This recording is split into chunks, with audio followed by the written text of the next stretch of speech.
To the June 22nd, 2020 CBPA hearing, public hearing. We're going to start with the informal session and proceed on to the formal session at 10 o'clock. PJ. Thank you, Mr. Chairman, members of the board, to all of you that are listening virtually. My name is PJ Scully. I am staff liaison to the Chesapeake Bay Preservation Area Board. At this time, we are going to go through our informal Chesapeake Bay Preservation Area staff reports for the June 22nd public hearing. Mr. Chairman, members of the board, before I start, just going to read something in both informally here and also during the formal hearing. So, as you all know, due to the COVID-19 pandemic, we are requiring everyone attending in chambers today to please practice social distancing as directed. The board and staff, we are all seated accordingly so that we can maintain our 6-foot distance. Everyone here, please maintain that distance of 6 feet from others and be respectful of those around you. If you absolutely must be within 6 feet of someone, you must wear a mask covering your mouth and nose. The number of attendees in the audience today has been limited to allow for the appropriate spacing and seating in the chamber and has been marked so. Our staff also has been talking to attendees and their applicants, and everyone that you see in attendance today is aware of our social distancing, as well as to all of our attendees. When you are done speaking at the podium and your agenda item has been voted on and you are exiting the council chambers, we ask that you exit through the side door, which is to staff's left. You can see it right there with the exit only sign. Also, staff has hand sanitizer for speakers. When you approach the podium, we have the Clorox wipes right here. And also between every agenda item, staff will go up and wipe down the podium as well. If you wish to watch the remainder of the public hearing, there are televisions located in several locations within the building. Once you exit the council chamber, 2 of them are located downstairs in the lobby. So at this time, staff will ask our television crew to please present our PowerPoint presentation, and we will go through the informal session for today's public hearing.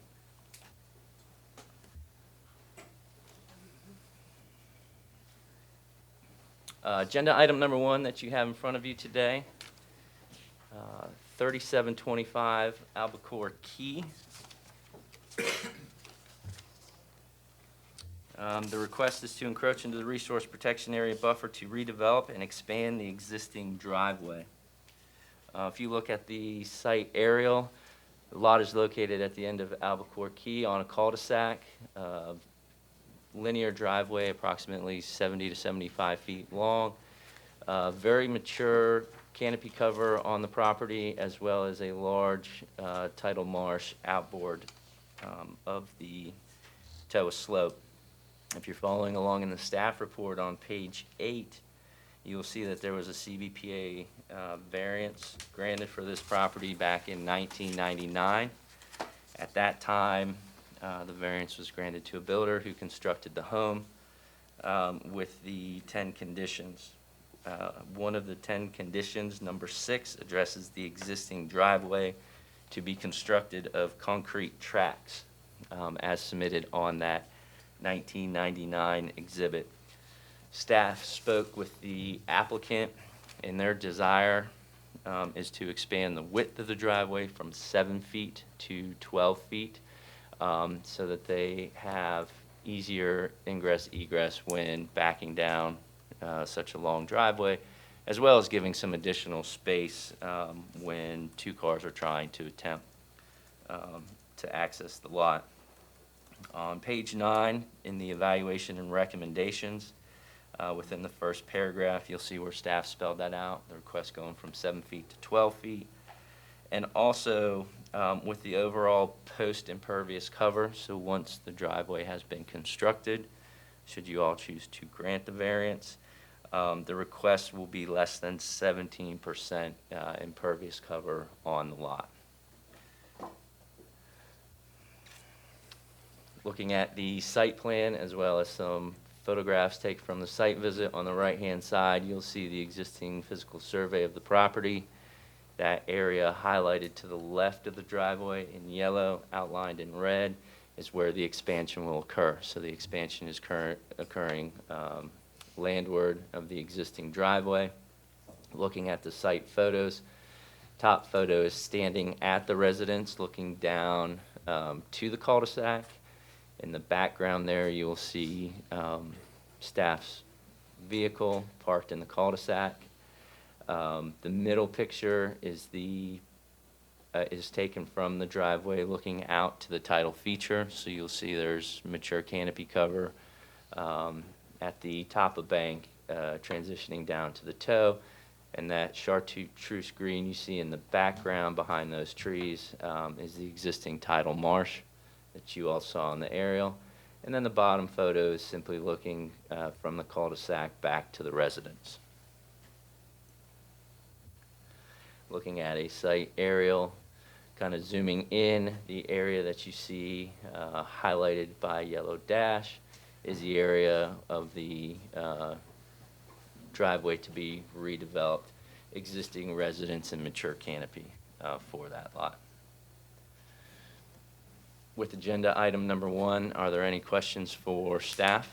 Is there any feedback from the next door neighbor, since that was kind of getting closer to their property with this? Did you hear anything from them? Staff did not receive any inquiries or comments regarding this variance request. I have this as a consideration for consent. Agree. Okay. Okay. Moving along to agenda item number 2, 1321 Five Points Road.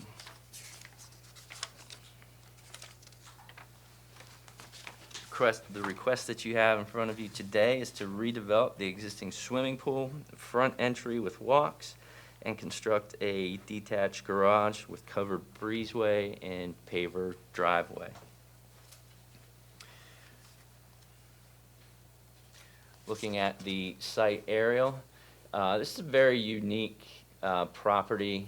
5 Points comes down, has somewhat of a cul-de-sac, more of a singular drive, almost like a roundabout where the center of that right-of-way is vegetated and wooded.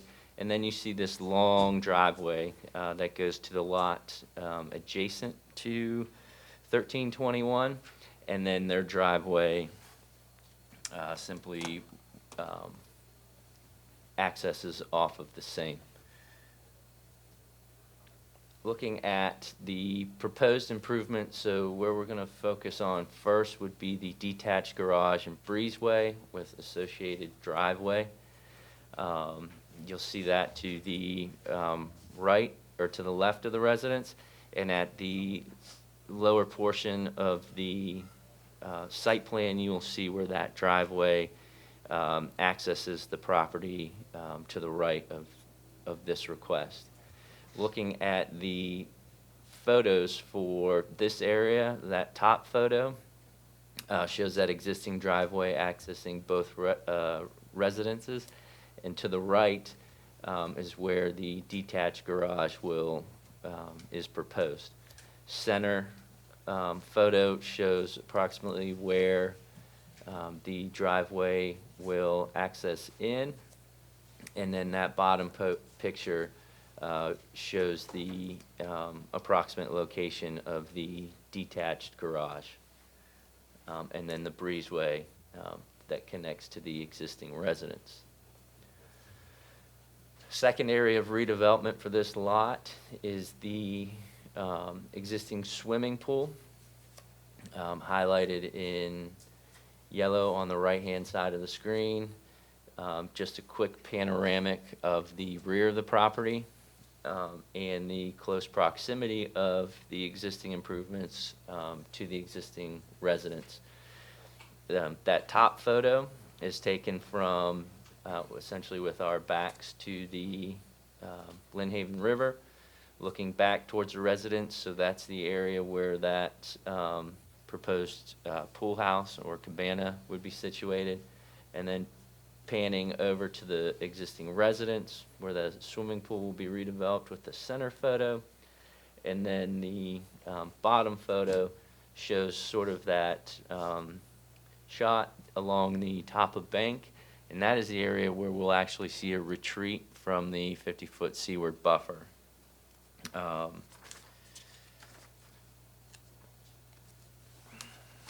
If you're following along in the staff report on page 22, staff brings up that point in the evaluation and recommendations that although the overall impervious cover of the variance request increases by approximately 2,800 square feet, there is a redevelopment of the lot that offers a 970 square foot retreat of impervious cover from the 50-foot seaward buffer. That retreat occurs in that area of that lower picture right there where that existing gazebo is. Staff would also like to point out that with the proposal, redevelopment consists of approximately 1,940 square feet of existing impervious cover within the 50-foot landward buffer associated with the redevelopment of the swimming pool. And provides about 1,500 square feet of that number as permeable pavers associated with that proposed detached garage, which you see to the left-hand side of the proposed improvements there. So looking at sort of a panoramic of the site, the top is taken from the front of the residence. So the top left photo would essentially be taken back towards 5 Points, obviously the center of the residence, and then looking down where the existing garage and driveway currently are. The rear or the lower portion panoramic looks at the rear of the property, lower left-hand side. That's the location of that gazebo that's going to offer that retreat, as well as portions of that swimming pool that are close to the existing top of bank. Center portion, and then the lower right-hand side sort of looking upriver, and that is the portion where that existing stepping stone walk along the rear of the property is proposed to be removed as well within the 50-foot seaward buffer. And with that, are there any questions for staff regarding agenda item number 2? Yes, June. I was wondering, you said that July 26, 2004. June, could you pull your microphone? Sorry. Thank you. All the other board. Yeah. As well as all the other board members.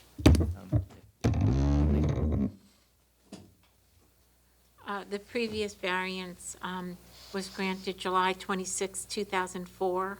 Correct. And it was not acted on? Was not acted on, and it was also for a different residence of the property. Do you know what the impervious area percentage that was approved back then, which was back then, I guess, the minimum to afford relief? I do not know those numbers off the top of my head. I can look that up for you between the informal and formal sessions. I know that variance did demo all of the existing improvements on the site. They're going to construct a new single-family residence with the circular drive. Want to say it was probably pretty close to the existing, but less impervious cover. If that number's available, I would like to know that. Absolutely. Okay, thank you. Yes, ma'am. PJ, need to make sure staff report's corrected. Yes. So it's 5 Point Road, not 5 Points.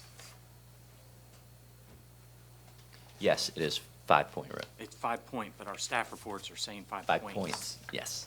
Thank you. Good point. And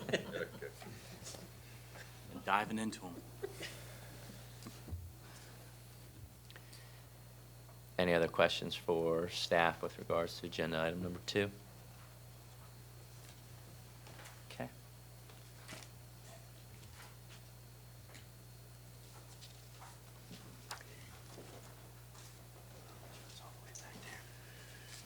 Agenda item number 3, 3858 Little Neck Point.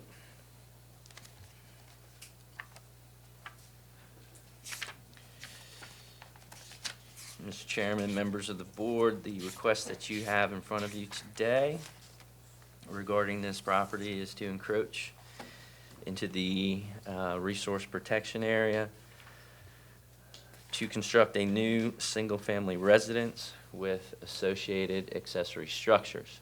Portions of the existing residence will be demolished, while others will be retained with this request. You will see on, let's see, page 50 of your staff report, those portions of the existing residence that will be retained.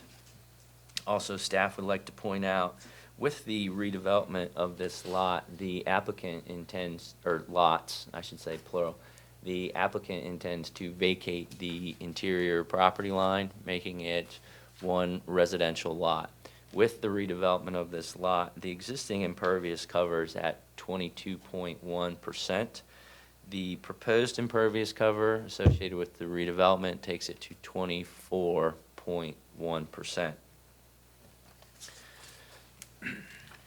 Also within the staff report, you'll notice on page 38 under CBPA ordinance history, there have been several variances with this lot, all of which occurred under different property ownership.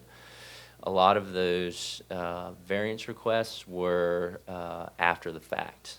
You will see in July of 1996, there was a variance request for the approval of the wood walkway adjacent to the existing riprap feature and bulkhead, upland retaining walls associated with that as well. That variance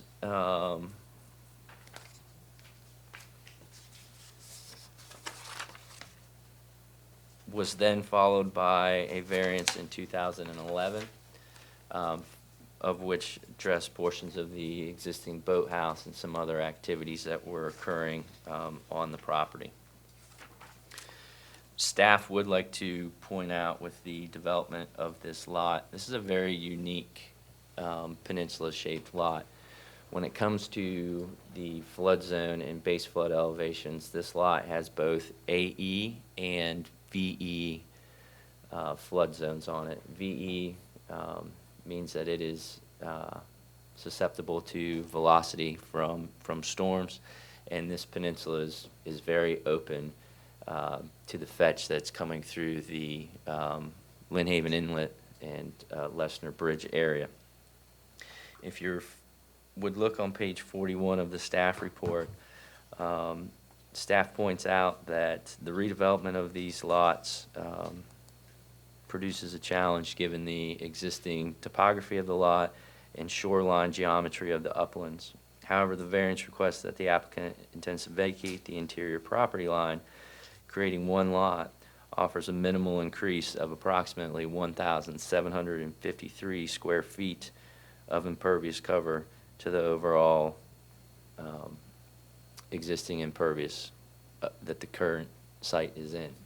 So looking at the aerial, You can see the geometry of that lot.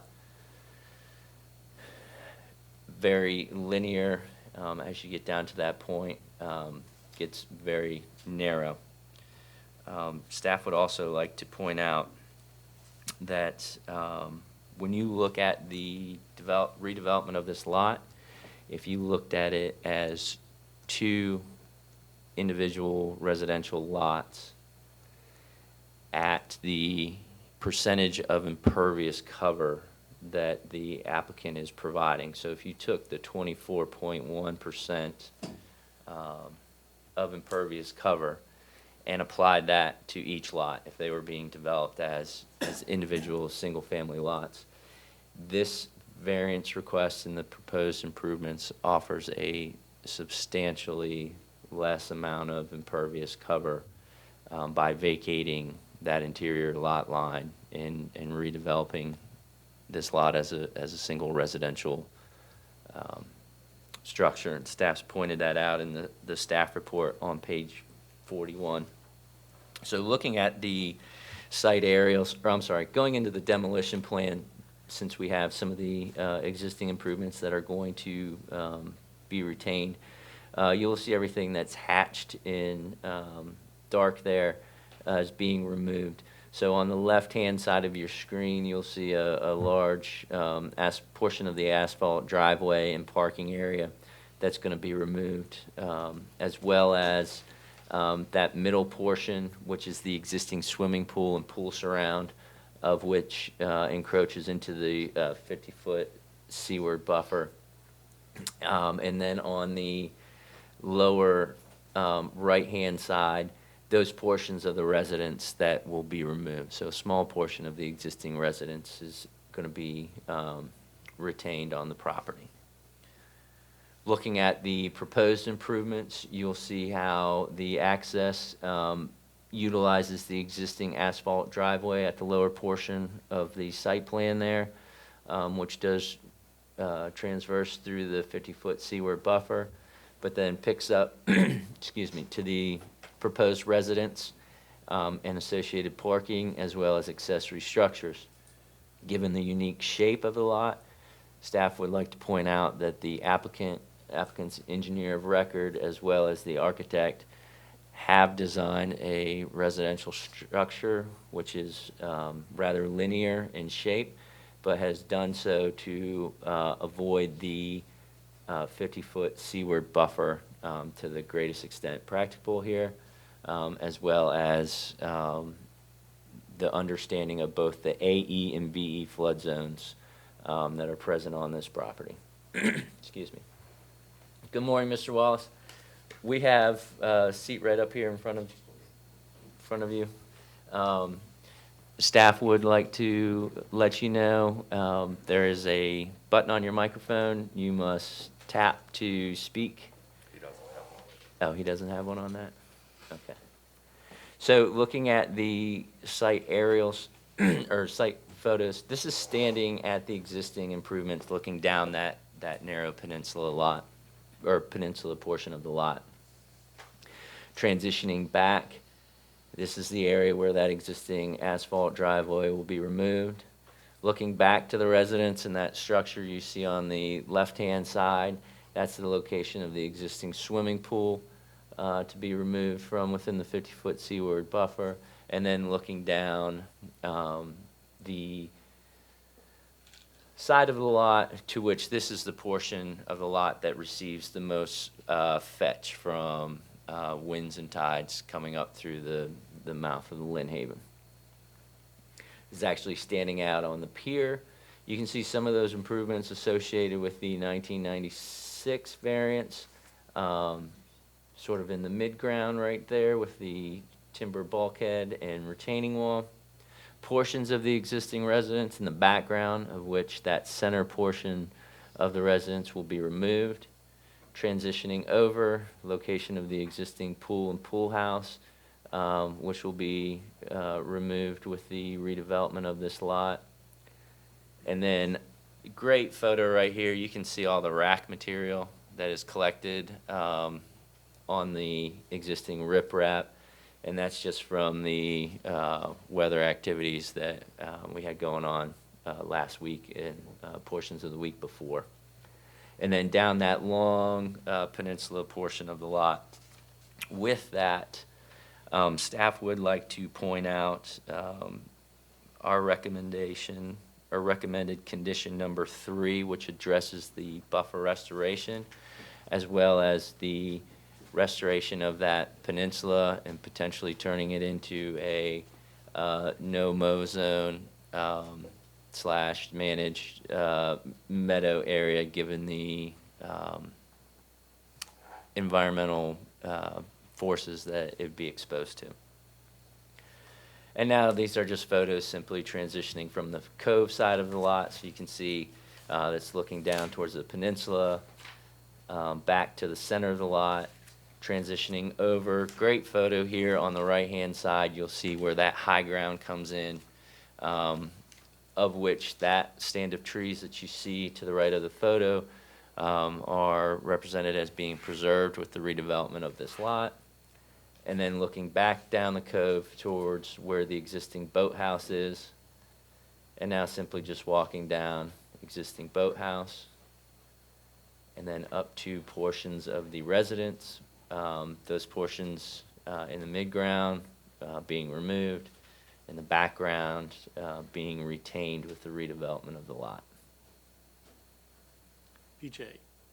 Yes. This brand-new residence, none of the after the fact will have to deal with him, but that's first, I don't recall seeing after the fact so many times, and got here 2 times and in K7. Tell me a little bit about after the fact, just not related to this, but just in general. After the fact variance request? Call. Um, Yeah, but it's no show cause. Yes, so looking at the history on this lot and some of the things that were done with regards to the shoreline specific to the 1996, there was also some Wetlands Board activity associated with that. So it's probably a little bit of, going back and forth between the 2 boards. And then the occurrence in 2011, a lot of that was also joint permit application associated with the boathouse and some of the shoreline activities. So more confusing than caught. No, that- Yes. Yeah, I've seen this house for years and years and years. It's like a giant eyesore, and you just wonder who in the world would take that on, but it's just pretty ambitious and has a lot of merits. The other thing I couldn't quite, so the impervious increases by 2%, but the buffer restoration is 24,000. So, I mean, they're restoring 20% of putting buffer restoration on 20% of the entire lot. Mm-hmm. They're vacating the lot line too, that's why. Yeah, wow, so that's huge. Does this have to go before zoning? Or is the residence of the house going to be, the existing, I'm guessing guest quarters going to be 1/3 of the Correct. heated of the main Yes, house? and staff has spoke to the engineer of record as well as the applicant's agent in regards to that, and the square footage of the house meets the requirements. Yeah, it's pretty, Thought it was a pretty well thought out plan. somebody spent some time and money on this. Yeah. Mhm. Any other questions? Any other questions for Just staff? as a point of clarification, Mr. Ehrenzeller was not the subject of any show cause or after-the-fact permits, that he is a new owner. Yeah, that is correct, Mr. McCoy. And the only other question I had was, when I looked at the disclosure statement, I noticed Tony DiSilvestro is the contractor on this. Now, I know Tony constructs really good pizzas. I didn't realize he did houses. Is that the same guy? Yeah. Yes, Oh, is he? that is correct.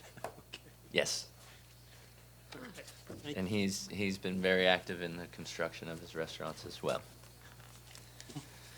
Any other questions for staff with agenda item number 3? One quick question. Yes, sir. A lot of the math here is predicated on vacating the lot line. I guess they can't build the facility or the new residence if they don't vacate the lot line. That's why we haven't made that a condition. Correct.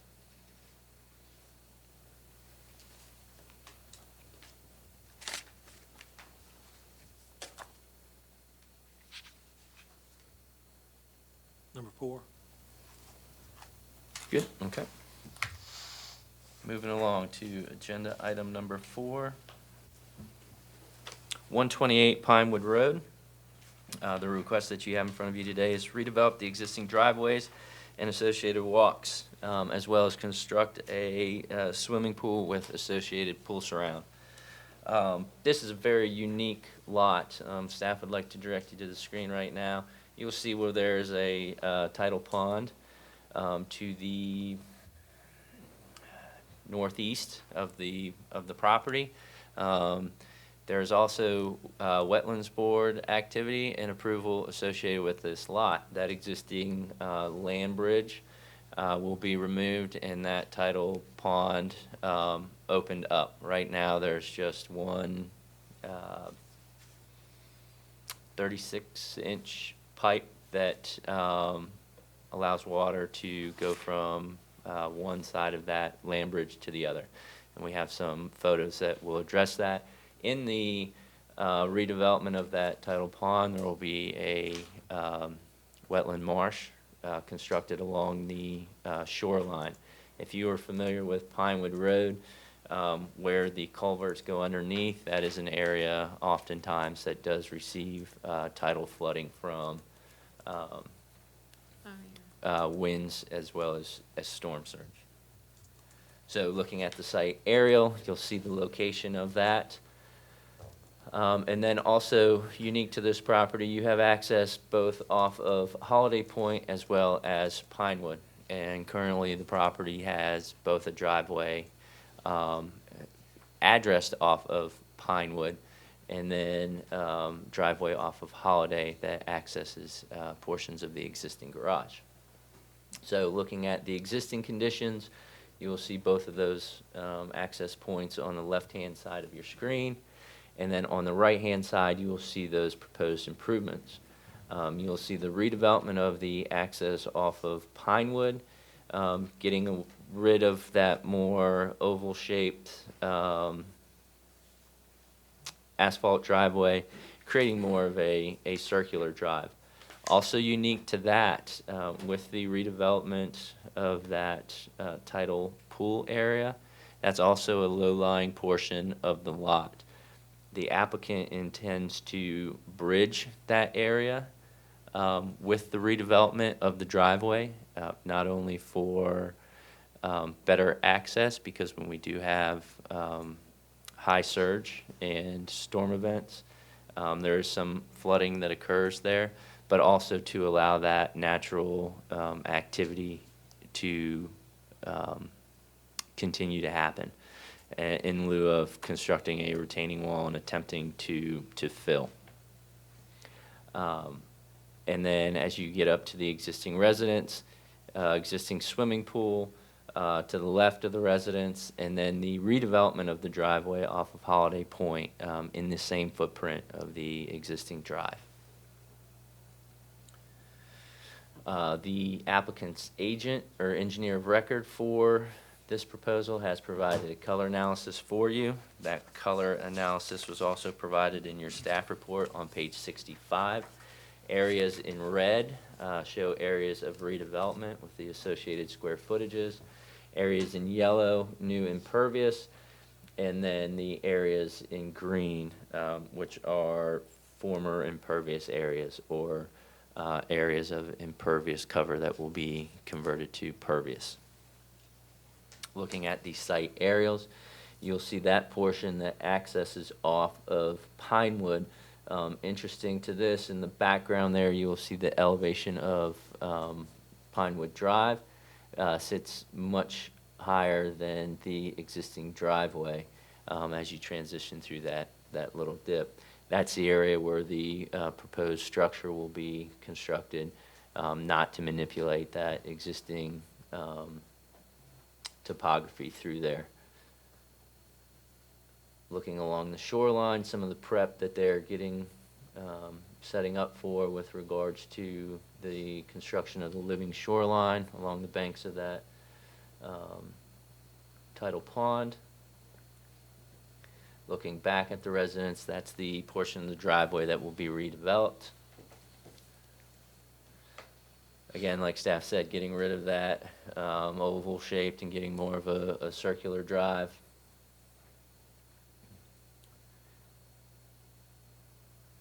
Looking at the shoreline, this portion will be redeveloped. Upland portion, this is the location of the swimming pool and those associated improvements.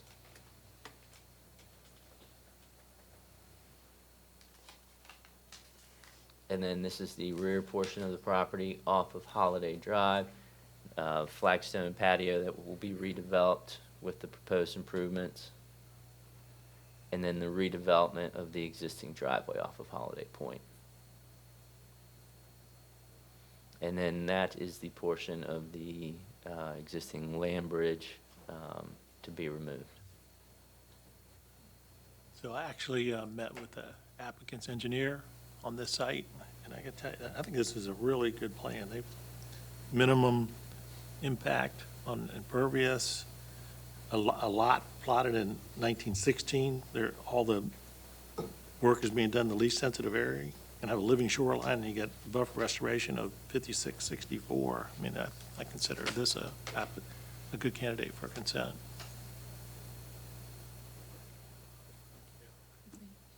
Okay. Yeah, I have a question for Mr. Scully. Yes. Can you talk a little bit about the removal of that land bridge and what it means? My head is kind of spinning on, Sure. you know, that's a really major undertaking to do all that kind of work. Can you go into that a little bit? Sure. So I would say staff met with the applicant and their engineer of record probably, I would say over a year, maybe a year and a half ago, when they were considering purchasing this lot. And one of the topics brought up by the applicant was what to do in this situation. About midway through this picture, that's about where the pipe comes through this land bridge. When we were out there, the tide was coming in. You could noticeably see a difference in elevations from the tidal pond to the tide coming in, and the force that was coming through that pipe from the tide coming in was pretty substantial. They wanted to know how they could best go about addressing some of the erosion that you can see occurring in the background there. You see a little bit of brown, so there's a little bit of scarp that occurs. And at that time, we began to talk about the construction of a living shoreline. They also wanted to see if there was a way that they could get more flushing to occur in the area, because the quality of water in there was a little bit noticeably different than that of the water that you see to the right. They're also looking at some of the flooding that occurs both to their driveway as well as to Pinewood Road. Because when you look at the aerial and where that driveway was that they're proposing to bridge over, it collects all of the rainwater when you look at the grading of the property all the way up to Holiday Point and where that cut through occurs. You'll see right here where Holiday Point comes through. Essentially, you are collecting rainwater from those 3 lots above as well as portions. So they have everything that's coming down through. So when there's a good rain event, that 36-inch pipe was restricting from water going out, as well as when it was coming up, it was pushing more water towards Pinewood. So in speaking with the engineer of record and the applicant, they started exploring with our wetlands staff as well as Virginia Marine Resource Commissions with regards to opening that up and looking at some historic aerials of what the this area looked like prior to development. Massive undertaking. Staff actually commends the applicant for not only the removal of it to sort of restore the area back, but also reconstructing that shoreline to bring in additional tidal marsh. Is there any dredging in the middle of it to like kind of keep some depth in there so it's just not all, mud flat? There is some dredging that was associated with the joint permit application that went in front of the Wetlands Board because there will also be pier access off of this portion of the lot. I think it's really, really a neat plan. BJ, do you have any idea what the purpose of the tidal pond was, just historically? Just curious. Why would somebody do that? I think you got to tap to where it's green. It's There you go. green? Okay. Yeah. So I mean, Going it's gotta back be to my- It's gotta be man-made, right? yes, and going back to my predecessor in title, there was discussions about how it was an attempt for freshwater, whether it was associated with nursery production or just the development of the lot way back when, but have not done any formal research on that. What the engineer explained to me was that is obviously man-made. There's a pipe all the way through it. Mm-hmm. And so they took a natural tidal feature and cut it in half. Yeah. And they're gonna go through the expense of removing that and recreating the natural tidal feature that should be there. This is not there now. I think it's a very nice thing to do. Does it have any directly piped inputs into it, or is it all overland flow? All overland flow that you see coming from the kind of north and northwest from those lots. And then there's the 36-inch that obviously goes through the land bridge. But then the city has twin pipes that go under Pinewood that go into that lot to the east.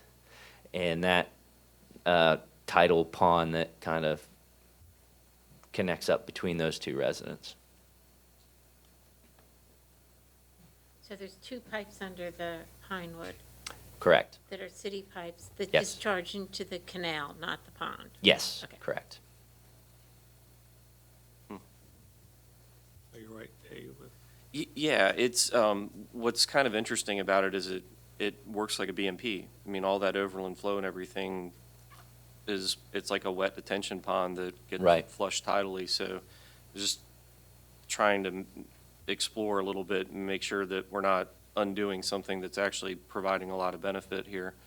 No, I agree, and that was some of the topics of discussion that we had, which also then led into the construction of the living shoreline along the edge of this, along the existing edge. So when you have that flow that's coming down, essentially you'll have that naturalized portion of the lot. So hence part of the reasons for the structure for the driveway coming off of Pinewood, so that you're not impeding that flow, but then also bringing in that marsh sill in tow to provide not only habitat, but additional nutrient uptake from those plant materials. Good stuff. Thank you. Yep. So, keep on consent? I'm okay with it, yeah. Okay, all right. Number 5.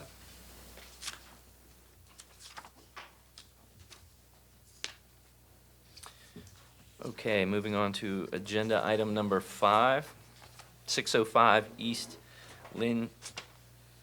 Shores Circle. The request that you have in front of you today is to redevelop the existing wood deck, construct a building addition, wood deck, porch additions, as well as patio area and driveway expansion. Essentially, this lot's being redeveloped. The existing primary structure is remaining. Some additions are occurring off of that. With those additions, you do have some accessory structure encroachments into the 100-foot buffer, specifically the wood deck off of the side of the residence, as well as the driveway expansion. Everything you see off of the rear of the residence with the associated redevelopment of the wood deck and patio, all those areas are occurring in areas that are currently impervious. So we'll be redeveloping what is off the rear of the residence and proposing new improvements both off of the side and the front of the residence. So the further we step out of the buffer with those improvements. You'll see on page 71 of the staff report that the existing impervious cover is about 17%. With the redevelopment that is proposed, we will be at 21%. The applicant does have a landscape architect on board, and you will see on page 78 of your staff report, the overall master plan that is proposed for this lot, and specifically those portions that are located within the 50-foot seaward, with a lot of that being redeveloped in landscape beds and plant materials that are susceptible to not only storm surge, but some of the rainwater that this rear yard receives from the adjacent outfall that collects stormwater off of Lynn Shores Drive. So if you're looking at a site aerial, pretty secluded cove off the rear of the property, moderately to heavily wooded with mature canopy and a lot of mature forested floor associated with that. Again, looking at the proposed improvements, what you see highlighted in yellow, sort of towards the top of the page there, those are all areas of existing impervious cover which will be redeveloped. On the left-hand side of the structure, you'll see a proposed wood deck, redevelopment of the front porch area, which staff does support because we visited the site when it was raining, stood out on the porch getting wet, talking to the property owner, and then also transitioning over to where the proposed addition and garage would occur with the driveway.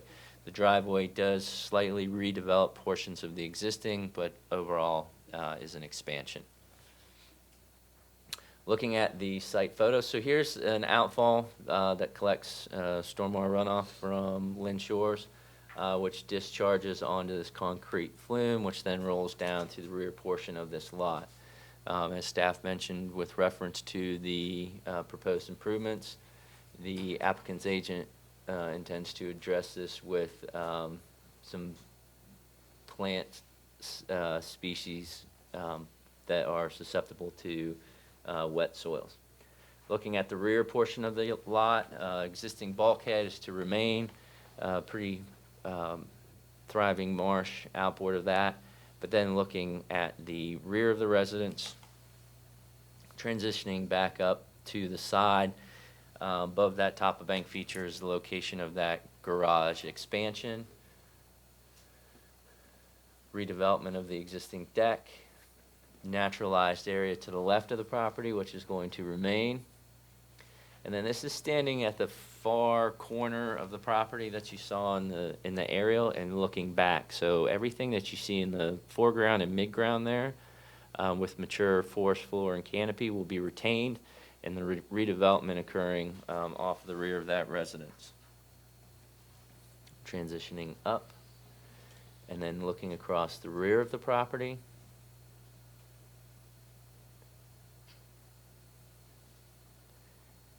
Down to the point. Transitioning up, this is the side of the residence where the proposed wood deck would be. And you actually see a little makeshift of that for the location. Everything that you see to your left, that mature forest floor to remain. And then transitioning out to the street, looking back at the residence where that proposed porch will be. and driveway expansion. Any questions regarding agenda item number 5? I have a question. Yes, ma'am?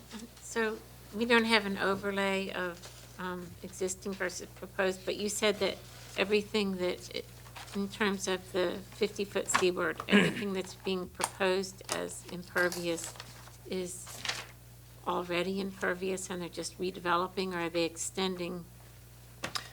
They are redeveloping those portions. June, Ms. Barrett McDaniels, I have a printout here. It's 11 by 17. It will probably show up a little better than it does on the presentation, but it does have the dashed areas underlaid where the existing patio is Okay. and wood deck. You can see that, and it's also called out on the proposed improvements, the existing impervious footprint, and you'll see a dashed line. I saw that dash line, but I had a hard time following. Yeah, what I it was looking follows that circular portion Okay. of the patio right on that, but then as you start to transition towards the residence, you'll see where portions of it will be removed. Okay. So for And the then most that- part, they're not encroaching further into the seaward with, No, ma'am. okay, thank you. Anybody have this consent? I did. I did. Okay, we good? Any other questions for agenda item number 5? Okay. Agenda item number 6, 2225 Spinnaker Circle. The request that you have in front of you today is to construct 2 wood decks off the rear of the residence. Looking at the site aerial,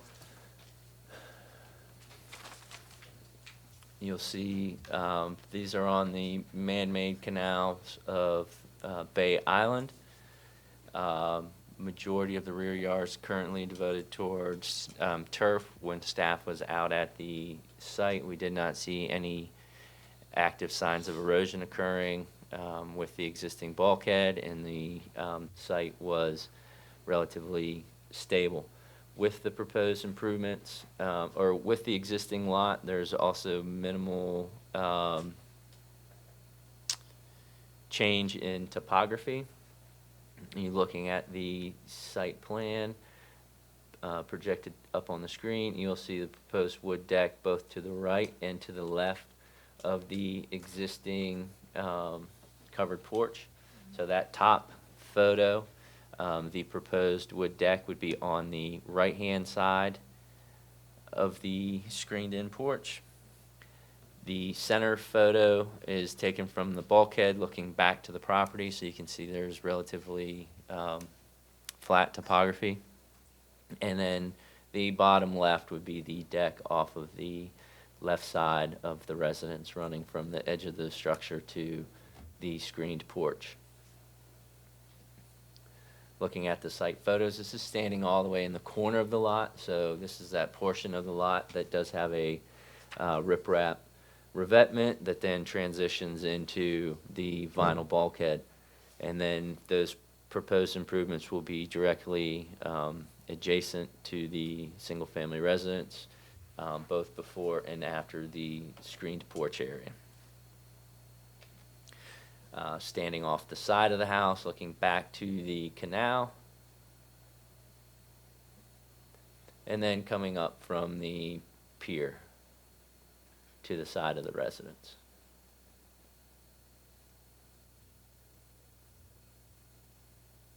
Staff has provided recommended conditions for this, as well as buffer restoration, which you see with condition 3, and the underdeck treatment of sand and gravel, which you see with recommended condition number 5. With that, are there any questions for agenda item number 6? PJ, is this such that no matter what they do, it's always going to be in the 50-foot seaward? Correct, given the shape of this lot, as well as adjoining properties, just given the development of Bay Island prior to the adoption of the ordinance, and the underlying zoning. Majority of these properties, you are 50-foot seaward, 50-foot landward buffer, and in some instances, you have buffer at the front of the property as well, drawing from adjacent canals. Because it didn't look like overdeveloped site. I'm looking at what they're surrounded by, people with pools, much more development than this, and based on the staff recommendation for approval and buffer restoration, and it wasn't detrimental to the water quality, I had this also as a consideration. I did as well. Okay? Dave? I'm good. Okay. Okay. Moving along to our last item on our regular business items. Agenda item number 7, 1333 West Little Neck Road. The request that you have in front of you today is for the redevelopment of an existing patio area and construction of a swimming pool with associated pool surround or patio area. So staff would like to point out on the topography map to the right, you will see that there's a pretty well pronounced top of bank and toe slope feature associated with this proposal. There is a encroachment, a minor encroachment into the 50-foot seaward buffer with a walkway. That walkway transitions from the existing paver patio area up the bank feature to the improvements located in the rear of the property. If you're following along in the staff report, you will see those improvements on page 107 of your staff report. Also with this, there is CBPA history. On page 98 of the staff report, you'll see in 1995, which is a separate owner at that time from the current applicant, there was an after-the-fact variance request granted for a room addition off the side of this residence. Looking at it at that time, the room addition could have occurred administratively. However, the owner at that time did express that the contractor working for them assured them that all of the renovations occurring to the house was properly permitted, except for the room addition. So that's why you saw the after-the-fact variance, and the staff report associated with that after-the-fact variance did indicate that the contractor working on the proposed improvements was released from the job at that time. Applicant came through, got the after-the-fact variance, everything was constructed. In 1996, a CBPA variance was granted for the subdivision of Parcel B, known as 1330 West Little Neck Road. With that, if you are following along with your staff report, you will see on page 105 those portions of the lot that were subdivided. So essentially, looking at the aerial, what you got from the subdivision was the lot located to the north, which is 1329. Our lot, which is highlighted in the center of that photo, remained the same with the existing residential structure on it, which is 1333. And then the two lots to the south, both 1337 and 1341, subdivided out. So essentially you had parcel B1, B2, B3, and B4. So B1 was the parcel to the north, B3 and 4, the two parcels to the south. At that time, it was just for the subdivision request, and a building envelope was given for the development of those lots. There were no improvements associated with 1330, just the reduction of overall lot size to create the other 3 residential lots.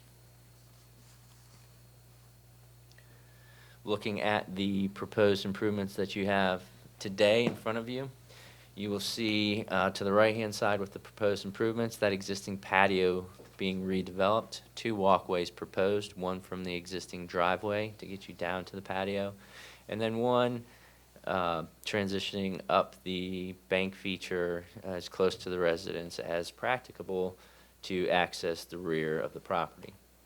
The photos to the left are panoramics of the rear of the residence. So that center photo is looking at the rear of the property and also shows the location of where that proposed swimming pool and pool surround will be associated. And then the large BMP that essentially is contiguous to the edge of the concrete pavement.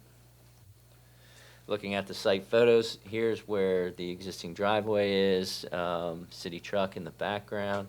Coming down, there will be a proposed walk. You see Mr. Payne transitioning down over that grade right now.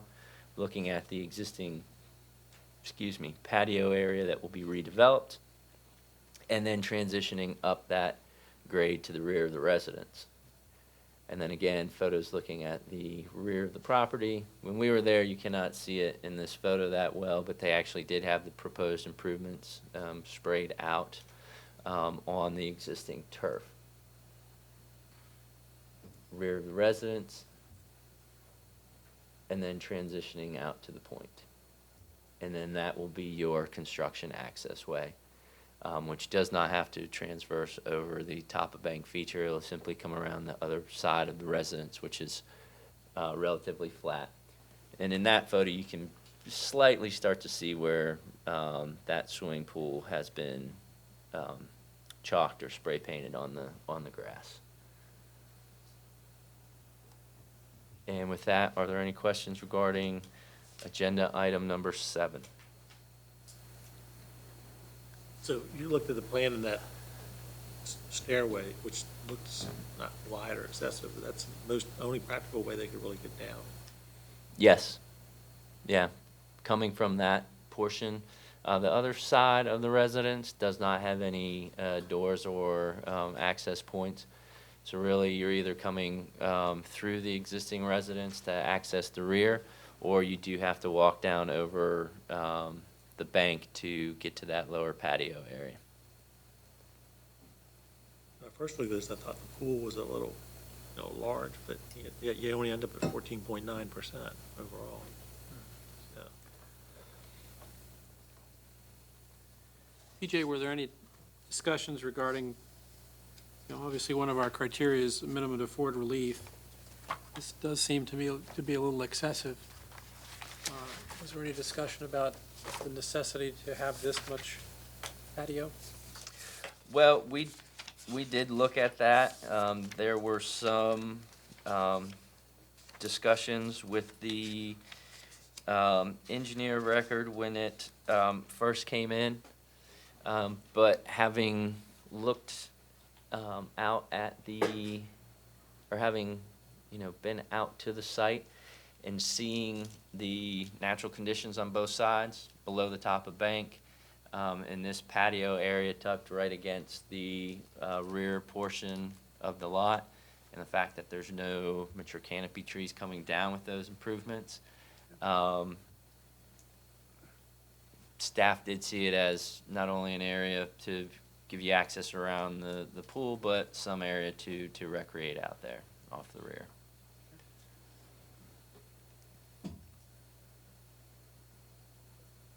Any other questions for staff?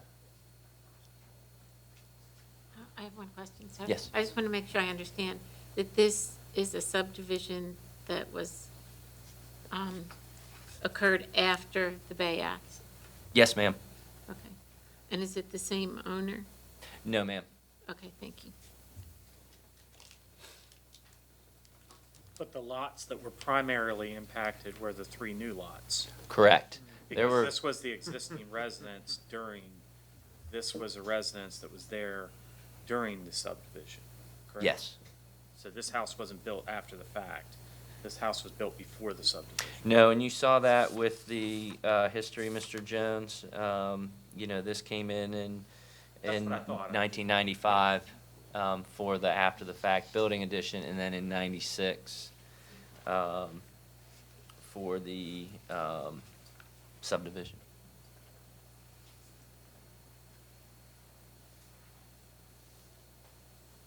Any other questions for staff? Mr. Chairman, we do have one other item, agenda item number 8, which we'll address during the formal session. So that completes our, Good on consent on this one, Dave? Wait, I think I want to hear from the applicant why this is the minimum, because Okay.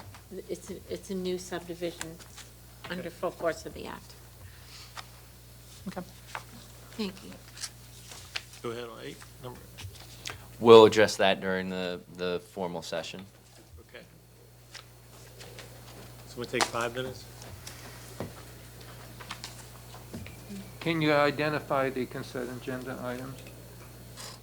I have 1, 4, 5, and 6. Okay, good. Did anybody consider 3? I know I'm the most, I'm usually the holdout. I didn't know if there was some people that. Anybody might else? consider. Everybody else okay with 3, or Dave, did you have any questions on that one? Let me go back and look at it. Hold on a sec. That was Ehrenzeller. Yeah. Um, No, it's a big one, but, I mean, that was a A lot of pluses to it. lot, That's what I- yeah. Yeah, a lot of plus is less than 24,000 square feet of buffer restoration, holy mackerel. Yeah, I'm okay with that being on consent. Okay. Good. I just hate to miss the opportunity of hearing Mr. Bourdon.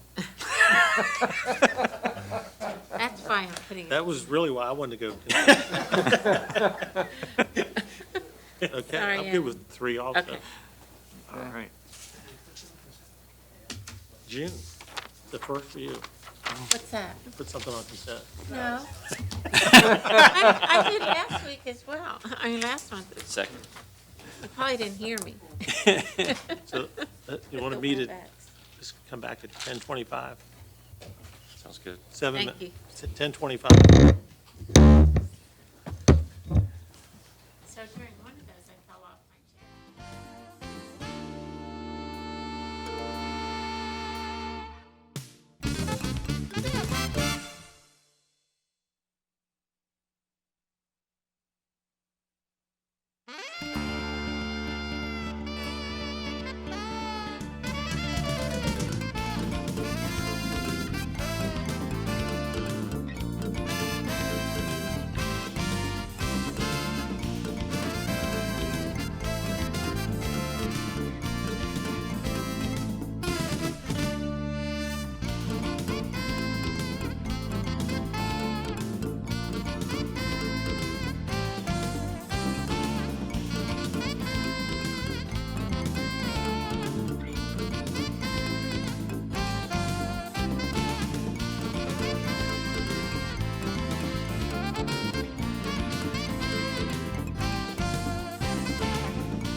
You just got to bang your gavel and they'll Okay. pick up. Welcome to the June 22nd, 2020 public hearing for the Chesapeake Bay Preservation Area Board. If you have a cell phone or pager, please turn them off or to vibrate so as not to disturb the meeting. At this time, is there anything that staff wants to say before I continue with the opening remarks? No? Yes. Go ahead. PJ? Thank you, Mr. Chairman, members of the board. For those of you who are with us virtually, my name is PJ Scully, and I am staff liaison to the Chesapeake Bay Preservation Area Board. Due to the current situation surrounding the coronavirus COVID-19 pandemic, today's meeting is being conducted in person with our board members, however offered electronically in accordance with the Virginia Code 2.2-3708.2, Section A, subsection 3, Virginia Code 15.2-1413, and the city's continuity of government ordinance adopted on March 31st, 2020, and Chapter 854 of the 2019 Acts of Assembly as amended, with the chair of the Virginia Beach CBPA Board having called today's special meeting for public hearing. Also, please note, this meeting is being recorded as well as being televised. Mr. Chairman, members of the board, at this time, we do not have any attendees who will be commenting on agenda items electronically.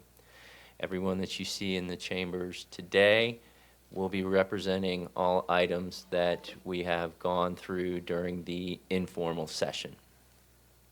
Having said that, staff would like to bring up a few points to everyone in attendance today. Due to the conditions we are facing with the coronavirus COVID-19 pandemic, we are requiring everyone attending in the chambers today to please practice social distancing and be respectful to others as they attempt to social distance as well. The board and staff members have been seated as we are today accordingly so that we can adhere to those social distancing practices. We ask everyone to please maintain a distance of at least 6 feet from others. And if you absolutely must be within 6 feet, to please have a mask covering your mouth and nose. The number of attendees in the audience today has been limited to allow appropriate spacing and seating in the chambers, and those seats have been marked out so that those social distancing practices can be followed. Also, staff has talked to all the attendees in chambers today regarding approaching the podium to speak to agenda items, as well as exiting the council chambers through the door located to our left. If those people choose to continue watching this televised broadcast of the Chesapeake Bay Board hearing today, televisions are located in the lobbies of Building 1 to accommodate. Also, staff will be sanitizing the podium after each speaker has approached. In addition, to everyone that's in chambers today, as mentioned, we will have this public hearing televised for those choosing to watch. But as staff mentioned, we do not have any attendees signed up to speak virtually today. At this time, Mr. Chairman, I will turn the meeting back over to you for your opening remarks. Thank you, PJ. Before I get started, I want to do something. I want to thank staff, city staff, for hundreds of hours and tons of work to get the public back on track for the CBPA meetings. I mean, what they did for the virtual meetings was pretty amazing. We're now live again, And if they've cleared the agenda, and they simply did an amazing amount of work, and thank you for all that. Thank you. So, for the benefit of everybody that made the trip here today, I'm going to swear in everybody at one time, not individually. So, if you plan on giving testimony before the board today, please stand and raise your right hand. Anybody that's going to give testimony today? Do you swear or affirm that the testimony you give today will be the truth, the whole truth, and nothing but the truth? Thank you. The order of business today will be as follows. First is a consideration of requests to withdraw or defer an item. We have none of those today. Next is the consent agenda. These are items that the board looks favorably upon and are without opposition. If you wish to speak to an item on the consent agenda, please come forward when the item is called. If there is opposition to an item on the consent agenda, it would be moved to the regular agenda to be heard in its normal order. Consent items will be voted upon as a block and will not be brought up again for further consideration. Next are the regular agenda items. These items will proceed in the following manner. Statements by the applicant or agent and any proponents, statements by any opponents, rebuttal by the applicant or agent, and deliberation and disposition of the application. During board deliberation, there will be no further public comment unless a question is asked by the board. The board will remind all participants that the applicant is limited to 10 minutes and all other comments are limited to 3 minutes each. Staff will be timing presentations, and we would ask that you pay attention to the yellow and red lights on the podium. The yellow light will blink when you have 45 seconds remaining, so please conclude your remarks, and the red light will blink when your time is up. This may be verbal today as opposed to blinking lights. Lastly, the board will hear show cause and restoration items. Please note that any action on the board today may be appealed to the Virginia Beach Circuit Court within 30 days. The board may take a lunch break from approximately 12 to 12:30. That time can fluctuate. Finally, all fees payable to the City of Virginia Beach for an application must be paid for an application to be considered complete. The first item before us today is the approval of the minutes from the earlier June board meeting. I can't remember, was it the 6th? Are there any additions or corrections to the minutes? I'll make a motion to approve the minutes. Second. Okay, a motion to approve the minutes has been made and seconded. We did make the one correction, correct? Yes. So that that's- we're going to have a verbal approval of any application and the, Yes, today, all votes will be taken verbally, like we've done over our virtual public hearings, in alphabetical order. So at this time, staff will open the vote. If you are in favor, please say yes. If you are opposed, please say no. Ms. Barrett McDaniels? Yes. Mr. Dreps? Yes.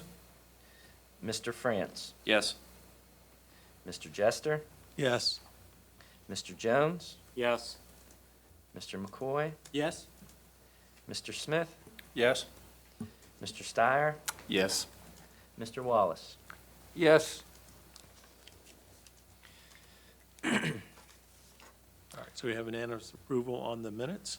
This vote will also serve as a roll call of those present today, and we do have a quorum.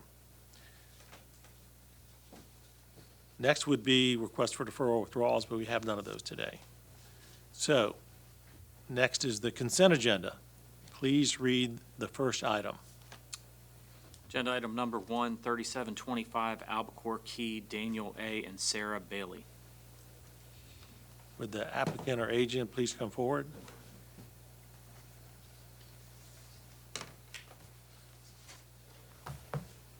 Good morning, Mr. Chairman. Hey, you actually weren't sworn in. I didn't see you raise your hand. I apologize, sir. All right, since it's a consent agenda item, I think we're okay. Can you Would you identify like yourself? us to swear him in? Yeah, he needs to be. Swear him in. All right. Let me just read this real quick. Do you swear or affirm that the testimony you give today will be the truth, the whole truth, and nothing but the truth? I do, sir. Thank you. Okay, can you identify yourself? Yes, sir, my name is Dan Bailey. I'm the homeowner of 3725 Albuquerque. And do you agree, have you read what the staff's conditions are in the, for this? I've been present today. I understand the commentary. Yes, sir. And you agree with all the conditions? As presented so far, yes, sir. Okay. Have you paid all your fees and is your disclosures current? I have paid the application fee. Yes, sir. All right, thank you. Next item. Is there any opposition? Sorry, all right. Is there any opposition to this application? Sorry, Dave. Sorry. Agenda item number 3, Todd Matthew Ehrenzeller Trust at 3858 Little Neck Point.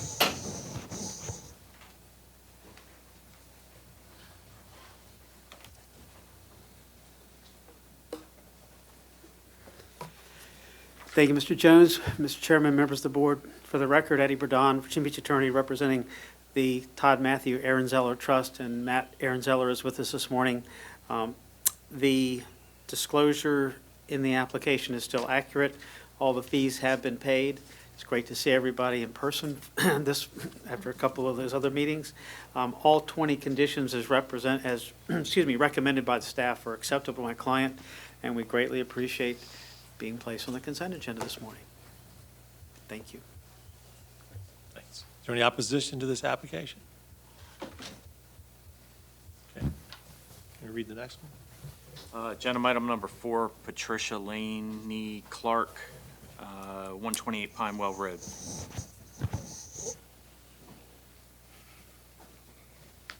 Thank you, Mr. Chairman, and ladies and gentlemen of the Bay Board. For the record, Billy Garrington on behalf of the applicant, Patricia Clarke, property known as 128 Pinewood Road. Disclosure statement is current. All of our fees have been paid. We have read the staff report. We are in agreement with the staff conditions, and we thank you for placing this on consent agenda. Thank you, Billy. If you don't mind, I'll just stay here since I've got the next case also. Okay. Is there any opposition to this application? All right. Want to read the next one? Agenda item number 5, Arthur G. Wilson Jr. and et al., 605 East Lynn Shores Circle. Thank you again, Mr. Chairman, and ladies and gentlemen of the Bay Board. For the record, Billy Garrington on behalf of the applicant, Mr. Arthur Wilson, property known as 605 East Lynn Shore Circle in the Thalia section of the City of Virginia Beach. Our disclosure statement is current. All of our fees have been paid. We have read the staff report, and we are in agreement with all the conditions the staff has placed upon this, and we thank you for placing it on consent. Thank you. Is there any opposition to this application? All right. I'm going to read the final consent item. Agenda item number 6, David and Jessica Flage, 2225 Spinnaker Circle. Forgive me if I didn't get the last name right. Good morning, Chairman. Morning. Self-represented, property owner at 2225 Spinnaker Circle. I believe all my fees have been paid. I've reviewed the conditions for the application from the staff, and I concur. Great. All right. Well, thank you. Thank you. Is there any opposition to this application? All right. Do we have a motion for the consent agenda? Motion to approve? Second. Okay, we have a motion and a second, and we're going to do a verbal vote.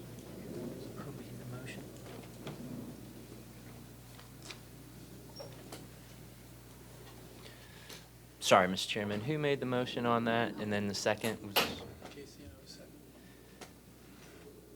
Jones. Jones. McCoy. Thank you.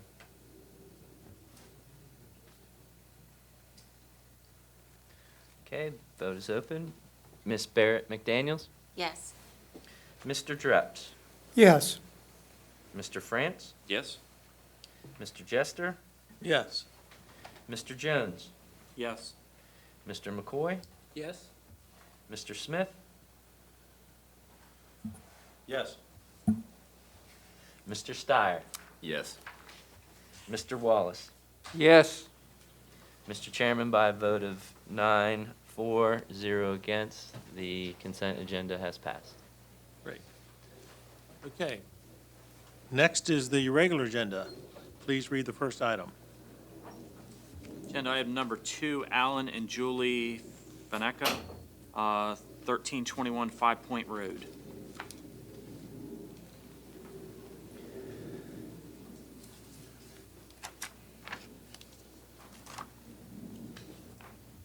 Anyone?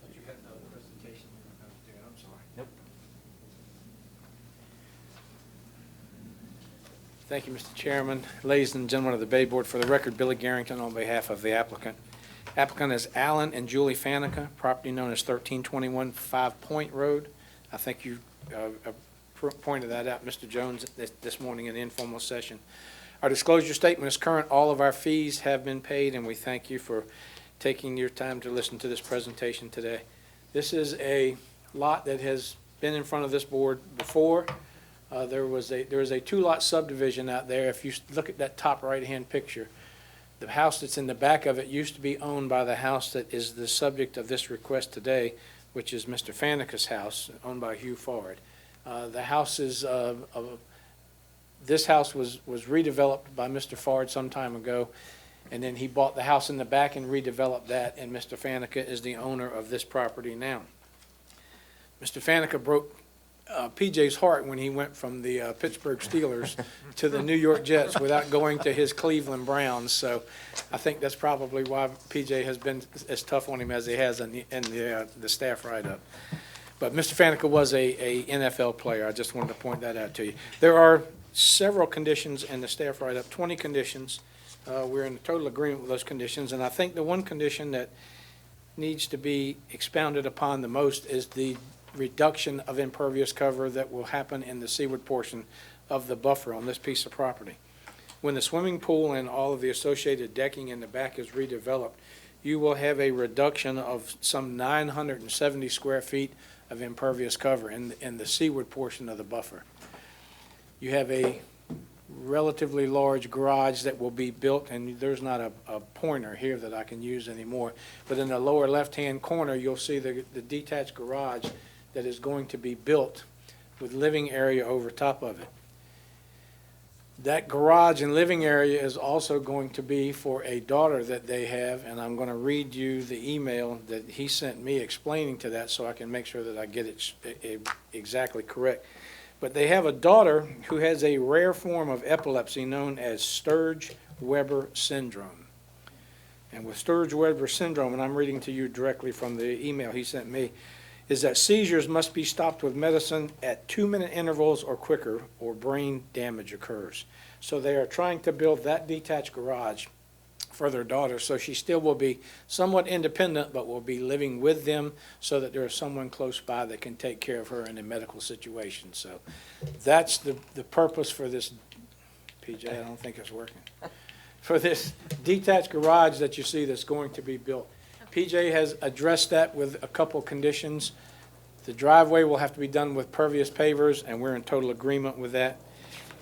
And again, there are 20 conditions that are in the staff write-up with this request, and we're in total agreement with all 20 of those conditions.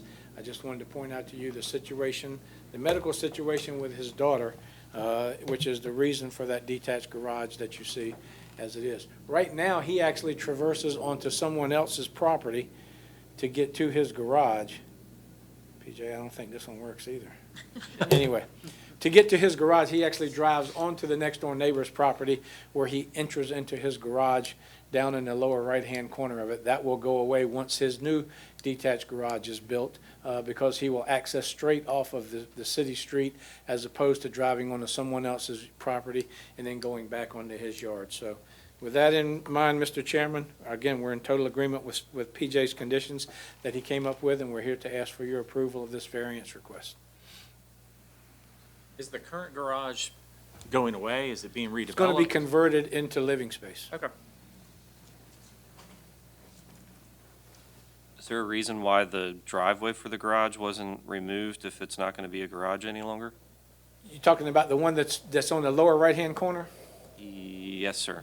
I'm sure that if that's the situation that can be removed, Mr., if it goes away, if it's converted to living space, that could be removed, yes, sir. That would make sense. You think that's something he's going to accept, your client? That condition? Yes, sir. Okay. I just got one question. I'm glad you explained the new garage condition. That makes a lot more sense. They've agreed to a lot of permeable paver, so we're going from 28.5 to 37.3, but that's without consideration for the permeable. Hazard to guess what that impact is on the net increase? PJ, what would you think the net increase there would be? We're taking 970 square feet that's in the seaward portion of the buffer completely out and converting it back to pervious. Give me 1 second I mean, just a on that. conservative guess, I'm just curious.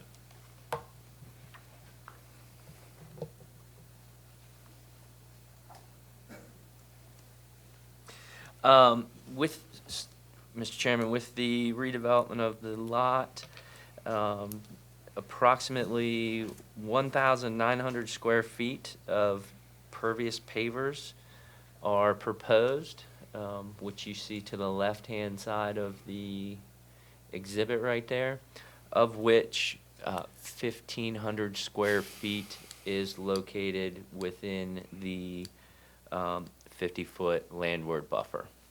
So maybe 600 square feet on.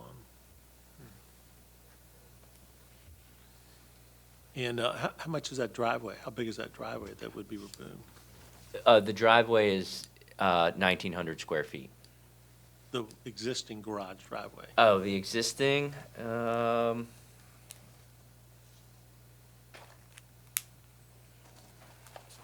would have to calculate that real quick here. Most of it's on the adjacent property. Oh, it is? Okay. Okay, I see, yeah. Yeah. There's an apron that's on the subject property, but then the brick portion of it's on the adjacent, so I don't, You still do get some impervious removed, even though it's not on their property, but you're still getting Yeah. removed. If it's not on their property, you Yeah. can't condition it to be removed. We can condition for the portion on their property. Right, but that's, I don't think we need to mess with it. Yeah, I'm kind of the same way. I'm kind of if we were gonna say if it's redeveloped, it needs to be redeveloped in permeable pavers. If it's like a patio or something like that, but we get into a gray area there requiring them to remove that, but then leaving an apron on someone else's property. I think we can require them to if it's ever redeveloped, to redevelop in impermeable pavers as a patio or something. Why not require them Take it out? Because it's on somebody else's property. to do it? It's on their property. Oh. How much would be, well, Probably coming out anyway. it's existing concrete on there. Mr. Jones, I'd like if it's ever redeveloped, it would be redeveloped with pervious pavers, the part that's on his property. Yeah, because PJ, what's your opinion? Looks like it's gonna be used as a patio. Thank you, Mr. Jones. Just to touch back to the chairman's question on the approximate size, scaled it off the drawing, you're looking at approximately 900 to 1,000 square feet of driveway there. That includes both the portion that is on Mr. Fanica's property as well as the portion that accesses the driveway. Mr. Jones, to touch on your question, staff went out and visited the site. In the current conditions for accessing the site is challenging to park off of the access to the property to the rear on that driveway with a street 5 Point Road, which is a substandard width. You can see it at the bottom there. Like I said, it's more of a driveway-esque type turnaround. If you have a vehicle parked in the driveway, there is no area for guest parking.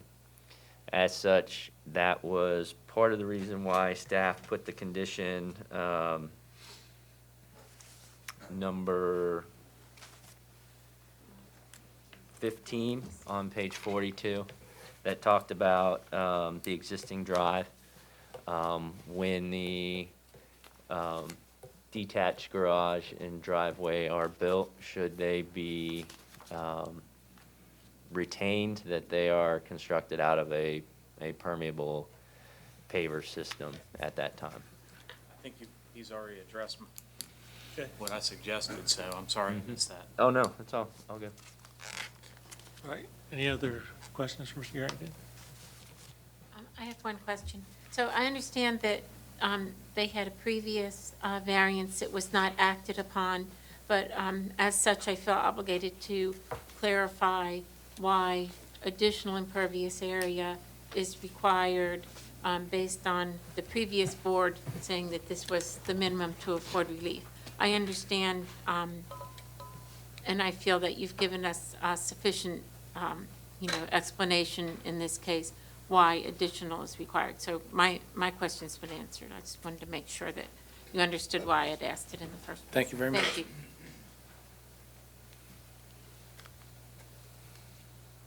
Thank you, Mr. Garrington. Any other speakers for or against this application? Okay. Discussion?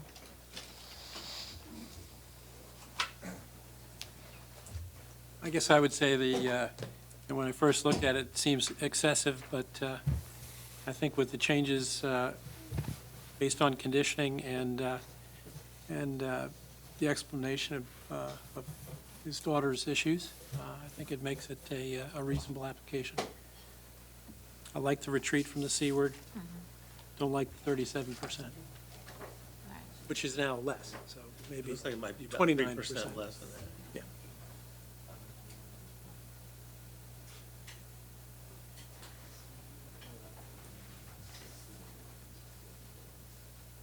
Any other discussion, or do we have a motion?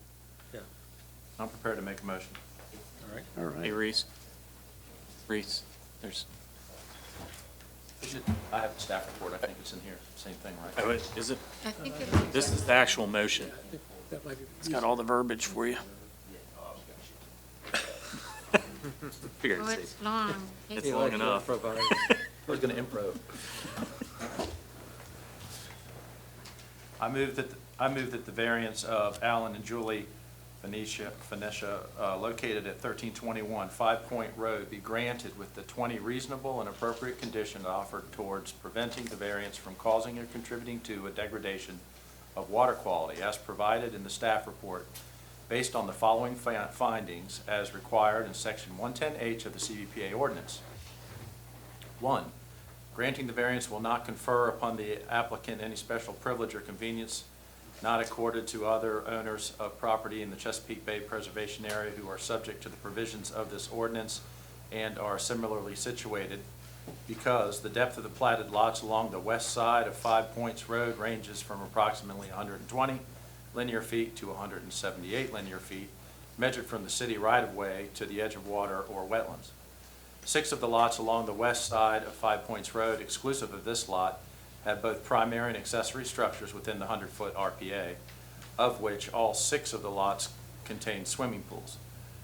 The board provides that the intention of this exception is intended to make sure that the variance request would not give the applicant something that has been denied to others in similar situations, and gets to the equity, fairness, and arbitrary and capricious aspects of any exception request and decision. 2, the encroachment into the RPA on this lot is not based upon conditions or circumstances that are or have been created or imposed by the applicant, but rather is necessitated by the fact that this parcel was platted prior to the adoption of the Chesapeake Bay Preservation Act and the city's CVPA ordinance, therefore placing the entire lot within the RPA. The board is of the opinion that the minimum necessary to afford relief allows staff to work with the applicant to balance a variance request with the performance standards of the CBPA ordinance. In some situation, the dimensions of the lot and the existing environmental features such as topography and added challenges towards situating improvements while being cognitive to the minimum necessary to afford relief.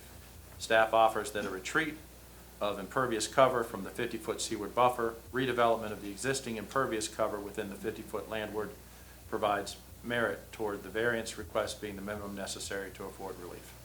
4, the variance is in harmony with the purpose and intent of this ordinance and not injurious to the neighborhood, not of substantial detriment to water quality, or otherwise detrimental to the public welfare, because the purpose and intent of the ordinance is simply water quality, to prevent pollution of the bay as a result of non-point source pollution. Most of these homes currently have no stormwater treatment on site. As a result of this variance request, the owner will install bioretention beds, buffer restoration in areas currently devoted to turf, and even off-site treatment via the Lynn Haven Oyster Heritage Program, all to the benefit of water quality. The recommended conditions specific to this variance request are used as a means towards the variance request being in harmony with the purpose and intent of the CBPA ordinance. 5, strict erosion and sediment control measures do more to halt non-point source pollution, stockpiling materials on existing hard surfaces, single point access way, and revegetating and denuded areas all help to limit pollution from entering the adjacent waters as a means to manage towards a no net increase in non-point source pollution. I'll second. Any additional discussion?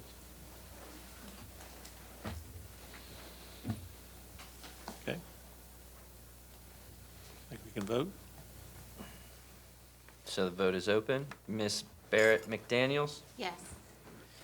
Mr. Dreps, Yes. Mr. France, Yes. Mr. Jester, Yes. Mr. Jones, Yes. Mr. McCoy, Yes. Mr. Smith, Yes. Mr. Steyer, Yes. Mr. Wallace. Yes. By a vote of 9-4, 0 against, the variance request for Alan and Julie Fanica, property located at 1321 Five Point Road, has passed. Agenda item number 7, Morgan Wise, 1333 West Little Neck Road.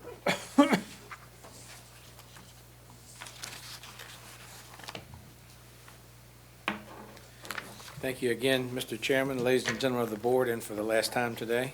For the record, Billy Garrington on behalf of the applicant, Mr. Morgan Wise, property known as 1333 West Little Neck Road, Little Neck section of the city of Virginia Beach. Our disclosure statement is current, Mr. Chairman.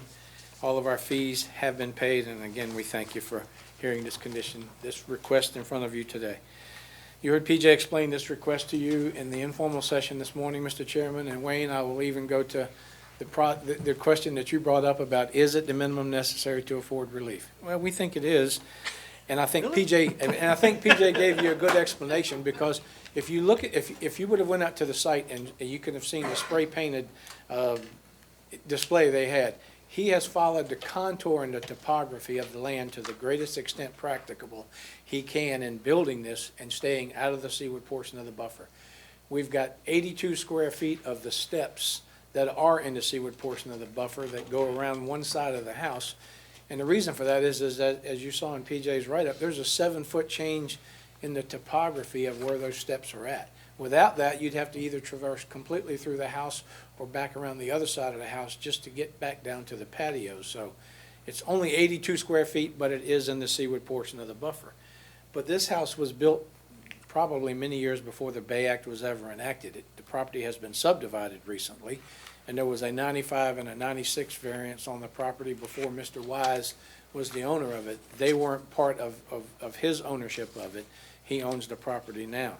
So we have tried to come up with something in keeping with what this board likes to see, especially as far as lot coverage goes. And we're at 14.1% post-construction, even with the pool itself. So that's significantly below the 30% number that we like to see. But again, I know it has something to do with the size of the structures and all that too. The area where we're placing the pool is all vegetated lawn. It's going to be removed. You're going to do buffer restoration. You're going to do significant stormwater treatment. You're going to do Lynn Haven Oyster Heritage Fund, all in return for what he's doing here on this piece of property. So PJ's, the write-up that you see in front of you has 17 conditions as put on there by the staff. We're in total agreement with all 17 of those conditions, and we're here today to ask for your approval based upon those conditions that PJ has put upon it. And Mr. Smith, I apologize to you. It took you longer to read the motion on the last one than it took for the presentation. That's okay. Hey, PJ, could you go back to the pool, the plan? So that dark line right before the actual pool itself, what is that? That is a trench drain that is across there that will drain that patio to the BMPs on either side of it. And there also is a main sewer line that runs underneath there too, right where that dark line is, that goes around the house and comes back in over where that patio is at. But that's a trench drain that is in that patio to drain it to the BMP. So, you know, I looked at, like you said, I looked at this, at 12.1 to 14.9. 14.9 is certainly not big, but when you look at that patio around the pool, you're going, whew, pretty big, and most previous boards would be a 4x4x8 kind of thing, which this is not even close to that. So what I was wondering, if that line was a step or a drain, what if that, everything to the right of that line was permeable? Everything to the right of it was Permeable pavers? permeable pavers? Mhm. That's Pool side of it? No, from the other side, between that line and the house. between that line and the house. That's fine. Then the rest of the pool deck is probably more normal compared to what's been approved in the past. That's not a problem, Mr. Chairman, if you want to make that a condition. Dave, can I ask you something, France?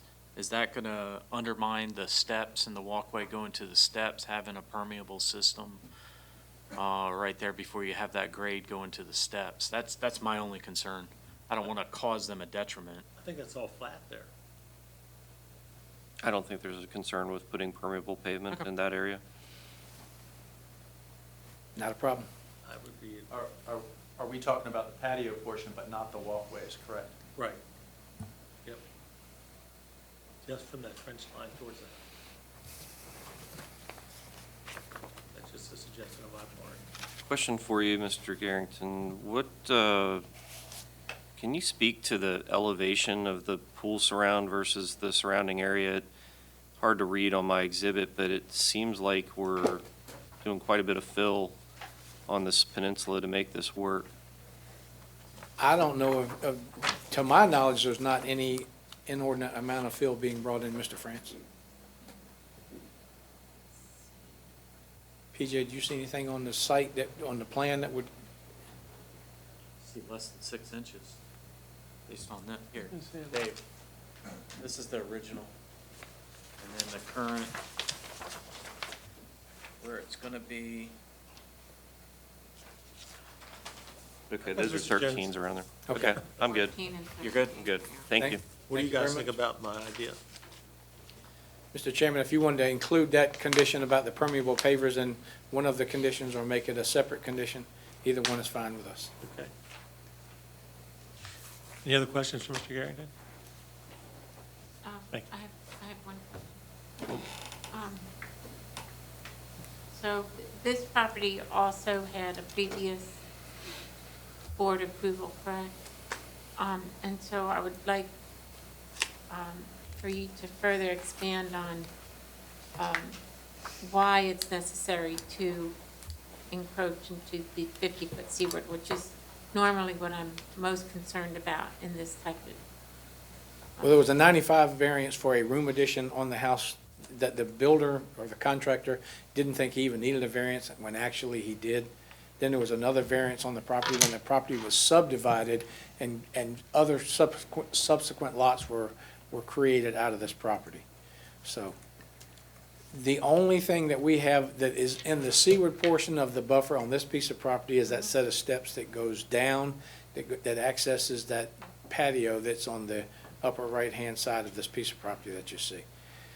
With regard to the two previous variances, Mr. Wise was not the owner of that. I was not affiliated with those, so I don't know if there's not a whole lot of information I can give you about either one of those two variances, other than I know one of them was for a room addition that was put on the house itself. So I think this request is the minimum necessary to afford relief. We have stayed out of the seaward portion of the buffer to the greatest extent practicable, with the exception of 82 square feet of a set of steps. We're going to do significant buffer restoration. We're going to do significant stormwater treatment. We're going to do Lynn Haven Oyster Heritage Fund for that, all in return for something that is at 14% impervious cover, significantly below the 30% threshold that we typically see here. And that's even given the enormous driveway on this house, where the house is some 300 feet back off of West Little Neck Road. So, again, you take each case on its own individual merits. To keep this lot at 14%, I certainly think qualifies for the minimum necessary to afford relief, and I think it merits your approval based upon what you're going to get in return for what the homeowner is going to be allowed to do here. Yeah, so why is it, just for the record, why is it necessary to encroach into the 50-foot seaward? What wouldn't work if you didn't? Well, you wouldn't have any way to get from the pool area that you're building to the patio that's on the lower right, that's on the upper right-hand side of that you would have to go traverse through the house or completely around the house to get to that patio, all for 82 square feet of encroachment in the seaward portion of the buffer. Okay, thank you. Thanks, Mr. Garrington. Thank you. Any other speakers for or against?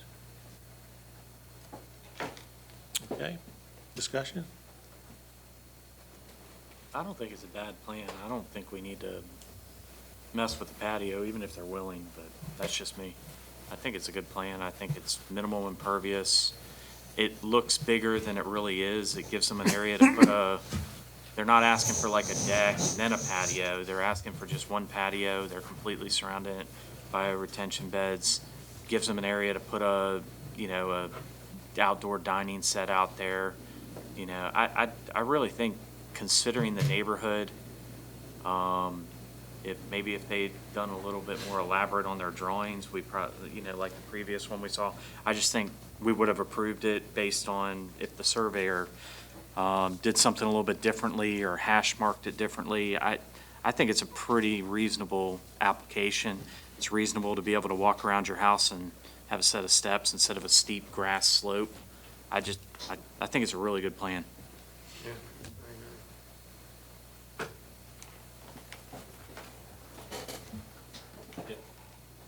I agree with Mr. Jones, and I also agree that while it's commendable that the applicant agreed to the pervious pavers, I don't see the need, and I do see it as you've got that long trench drain, which people tend to design those to disappear, not to be a feature visually, and to go from permeable to non-permeable pavers sometimes is a challenge to make that look consistent, and just thinking the owners may not be happy with it if we put that.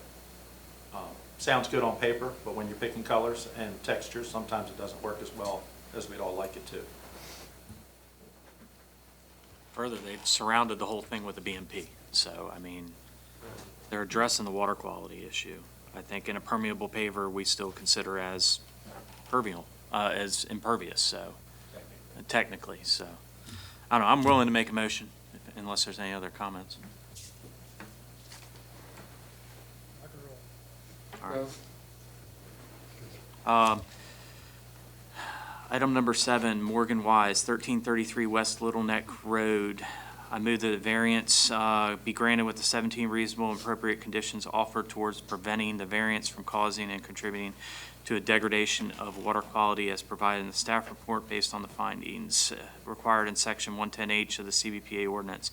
Granting the variance will not confer upon the applicant any special privilege or convenience not accorded to other owners of the property in the CBPA who are subject to the provisions of this ordinance and are similarly situated because this subdivision was recorded many years prior to the, well, I'm going to take out that point. Provisions of this ordinance, period.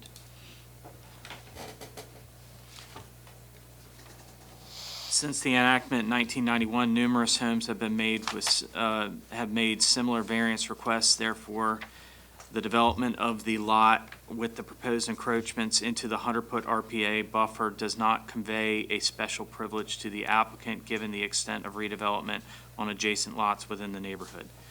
The applicant offers that the encroachment into the RPA on this lot is not based upon conditions or circumstances that are or have been imposed by the applicant, but rather is necessitated by the fact that the buffer zones were made part of the Bay Act and these houses were already in place when the Bay Act was enacted, and that the hardship is now on the lot and will never go away. Board acknowledges this statement provided by the applicant's agent and offers that the original structure specific to this lot was constructed in 1958, granted in addition to the primary structure by the CBPA Board in 1995, which could have been granted administratively had the request not been after the fact, and did not have any impervious improvements with the 1996 CBPA Board variance to subdivide the original lots. The Board is of the opinion that the amount of development that is proposed with the variance request with an overall impervious cover of less than 15%, coupled with the encroachment into the upper reaches of the 100-foot RPA buffer, provides merit towards the variance request being the minimum necessary to afford relief. The variance is in harmony with the purpose and intent of this ordinance and not injurious to the neighborhood, not of substantial detriment to water quality or otherwise detrimental to public welfare because the proposed improvements are situated and currently devoted to turf and does not require the removal of any mature vegetation within the riparian buffer. The applicant's agent provides that strict erosion and sediment control measures do more to halt non-point source pollution, stockpiling materials and existing hard surfaces, single-point access way, and revegetating any denuded areas,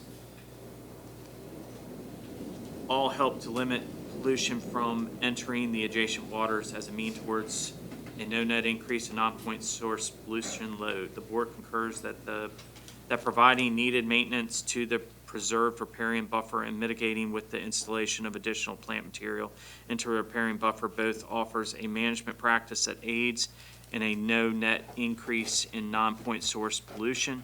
These are also coupled with the recommended conditions below and the use of non-structural best management practices as provided on the CBPA exhibit.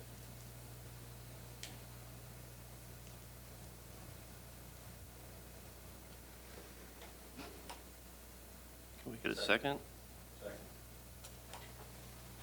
Any additional discussion? I have a couple of comments I'd like to make, if I could. Really directed towards staff. The way that the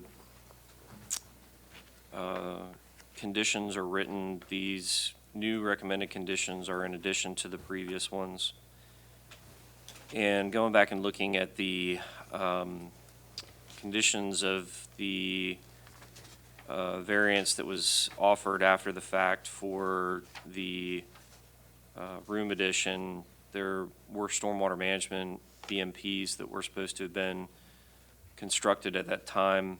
We have no way of knowing whether the proposed construction is going to interfere with those BMPs. And so while I don't necessarily want to make any modifications to the conditions, I would hope that you could pass along in the notes with the project that we need to determine whether those old BMPs are there and functioning and whether they get disturbed by the construction, and if so, that they get replaced or brought up to current standard.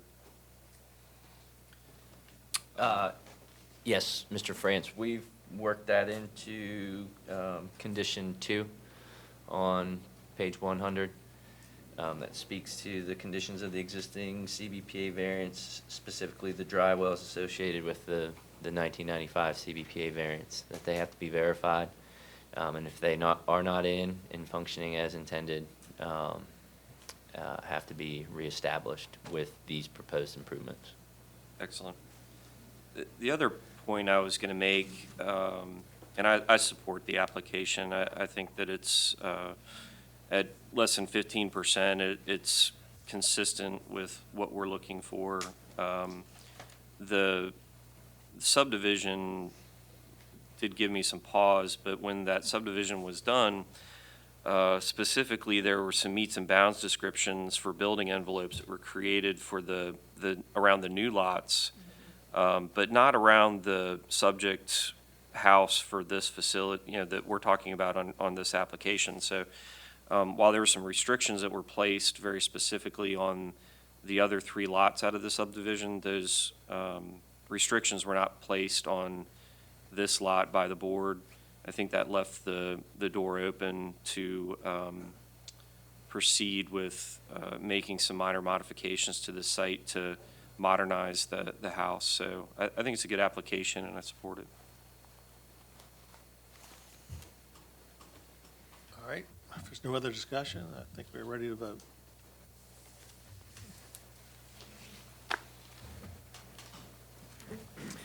Mr. Chairman, the vote is open. Staff calls upon Ms. Barrett McDaniels, Yes. Mr. Dreps, Yes. Mr. France, Yes. Mr. Jester, Yes. Mr. McCoy, Yes. Mr. Smith, Yes. Mr. Steyer, Yes. Mr. Wallace. Yes.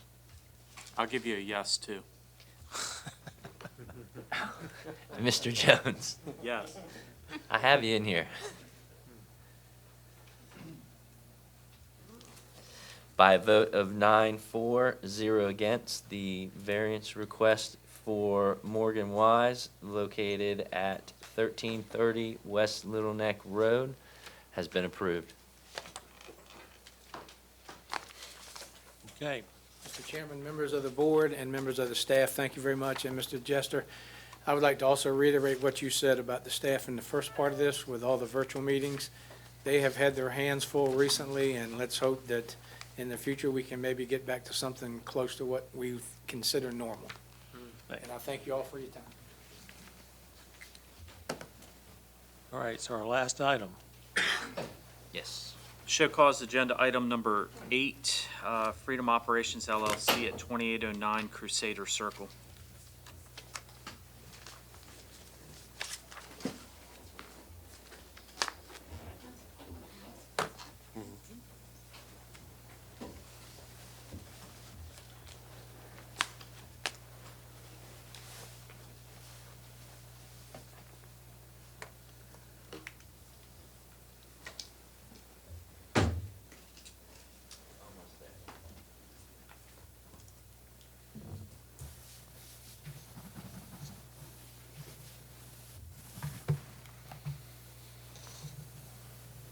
Hello, Mr. Chairman, members of the board.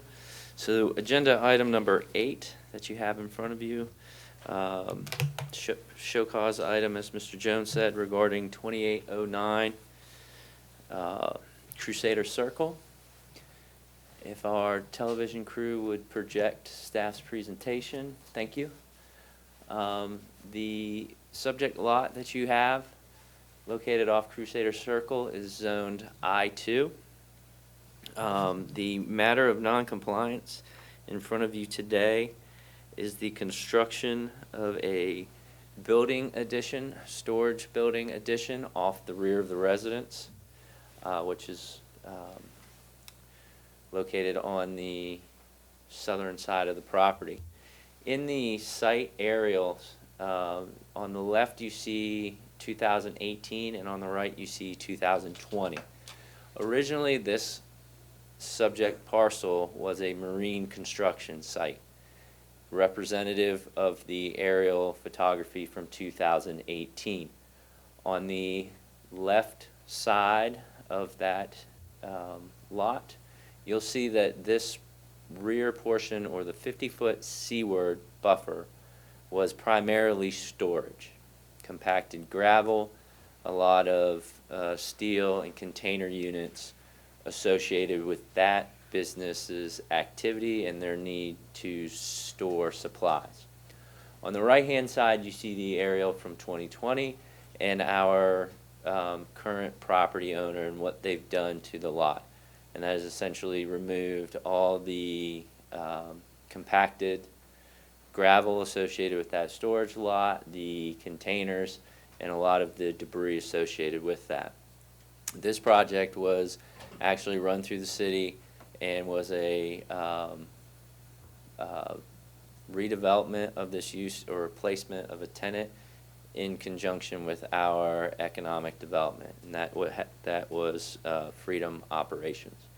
There is a building being constructed on the front, or proposed to be constructed on the front portion of this property. Those improvements are located in the resource management area. Those improvements are also shown on page 19 of your staff report. The current condition that we have right now is up on the screen for your review. On the southern portion of this property, there is a open ditch. The open ditch is contiguous and connected to the Chesapeake Bay watershed. During the informal, staff did hear some discussions with the approximate location of this property to our Southern Rivers watershed. Mr. Payne did a quick distance calculation for us with that distance, and this property is approximately a half-mile from the Southern Rivers watershed area. What's really unique with this area of the city between Ship's Corner and Dam Neck Road, you have those two watersheds coming together. They are delineated off of Dam Neck Road. However, when you go back and you look at the old drainage studies from Canal Number 2, when that was being dug, there is discussion in there about this portion of the city receiving not only tidal influence from Chesapeake Bay, but also wind-driven tides from Back Bay area. So going back to it, the area that you see highlighted in yellow are the the unauthorized improvements which occurred off the rear of the residence. In the staff report on page... TJ, this is not a residence, it's a... No, this is It's a commercial building. Commercial building, correct, zoned I-2. On page 14 of the staff report, you will see a chronology of events that leads up to where we are today. Staff would like to add to that and say that since all of these discussions have occurred, the applicant has engaged with the Development Services Center as well as permits and inspections. With the proposed improvements located in the resource management area, there were stormwater facilities that needed to be constructed to address the needed quantity and quality associated with those improvements. The BMPs are in. Staff has site pictures of them. We have also had our Development Services Center stormwater engineer review those calculations, and there is capacity for these improvements off of the rear of the existing building to be handled through those stormwater facilities. They have also reached out to permits and inspections with regards to foundation and structural reviews for the existing building, and have all of that in the process of review with city staff. Looking at the site aerial, so this is looking down the side of the building. This is the existing building that you see to the left-hand side. Our backs would be to the ditch looking up towards Crusader. As you transition around, you'll see those double doors in front of you, and that little portion of the building that jets out to the left. Those are the areas of improvements that were constructed in a matter of our non-compliance here today. You will also see the ditch to the left, and also in the background, the open area of the lot, which used to be the storage and laydown area for the marine contractor. Looking at the stormwater facilities, again, the area of noncompliance is to the right-hand side. This ditch runs down the rear of the property. Going back to that 2018 aerial, this would be the area of laydown and storage for the prior property owner, now revegetated. Transitioning around, silt fence, those improvements that are occurring up in the resource management area. And then transitioning back along the rear of the property.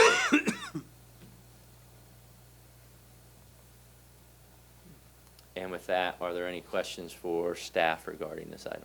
Yes, sir. You talked in the past about some IDAs.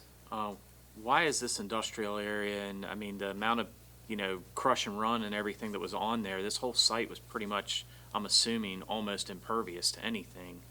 Why is this not an IDA, first off, I guess? Or does that have to be designated by council and zoning in the city? And/or should this really be considered more like an IDA property? I mean, I know we're kind of in this it's an industrial zone, and city's trying to redirect what's going on down there. Is this just something that really should have been considered for that, or? Well, so with the consideration of an area being an IDA, there are 3 criteria that you have to meet through the Chesapeake Bay Act. One of which is density per acre. The other addresses stormwater and utility infrastructure being installed prior to the adoption of the ordinance. And then the other one is impervious cover. Although this is a industrial area, I think if you look at it, we would really need to get in and calculate, because you have to have, I believe, 80% or greater impervious cover. And when you kind of zoom out along Progressive and Crusader, while we do have a lot of impervious cover, we also do have a lot of open space there. So that's considered, the whole area would have to be 80%? Yes, Okay. yeah, you have All to right. go in. Staff is, and has been going through the process of looking at areas to be designated as IDAs as we progress forward. This is actually one of the areas that we are looking into getting more specifics on those calculations. But you are correct. That would be something that would have to come in front of the board, and then also city council for adoption, because it would be a rewrite of the current CBPA ordinance. Okay. All right, just wanted a clarification. Mhm. I mean, kind of, we don't see industrial a lot, and Absolutely. I know where the city's trying to go with economic development down here, and Mm-hmm. So PJ, Yes. I'm guessing that new construction was not permitted. No, sir. Yes, you are correct. So that's the whole problem. If you got a permit, you would not have, you know. What was the construction for, the extra, in yellow? To staff's knowledge, the area was for additional warehouse storage off of the rear of the existing building, and the property owner is here today to speak more of that. So just to be clear, they were in the middle of the site plan approval process with DSC when this facility was built, when this addition was built? Or was it built before they were in site plan? What was the timing there? So with that, they were, let me double check here. They were going through the site plan review process for the building located in the resource management area. And it was a area or a concern of noncompliance that was brought to staff by our inspections department. But PJ, the chronology says that the site plan was approved January 1st, and the stop work order was issued March 3rd. Yes. So while they may have, had work underway during the site plan review process, the stop work order and the issue didn't arise, as far as the city knew, until March, correct? Correct. When was the addition built?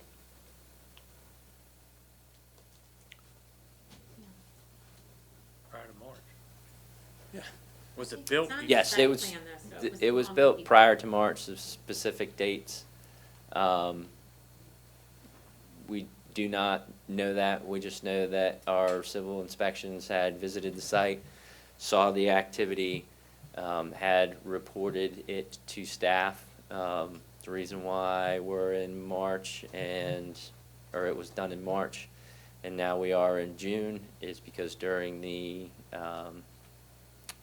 pandemic, staff spoke with the engineer of record and the property owner, said that we would have to go through this process as a show cause, but staff did not want to bring a show cause to the board during a virtual public hearing. I'm still very confused, because if I'm looking at page 119 of the report, it looks like it's an excerpt from a grading plan from a commercial site plan. And on the topo of that, it shows up that this addition, the thing that we've been talking about in yellow, is an existing condition. That's just how, my apologies on that. That's how the engineer of record had presented that. We had the site plan that had gone to the Development Services Center, which did not have this off the rear. And then if you look on 18, that was the existing conditions that are out there now with those improvements, and then kept them on the exhibit that was prepared for the site plan. That exhibit on page 119, when it went through review with the DSC, that area off the rear was not on those plans. Okay. Yeah, that's my clarification on that. And So- how many square feet is that addition?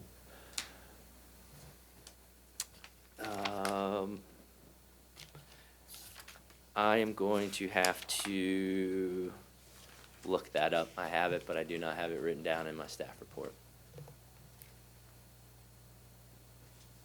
BJ, who is the engineer of record?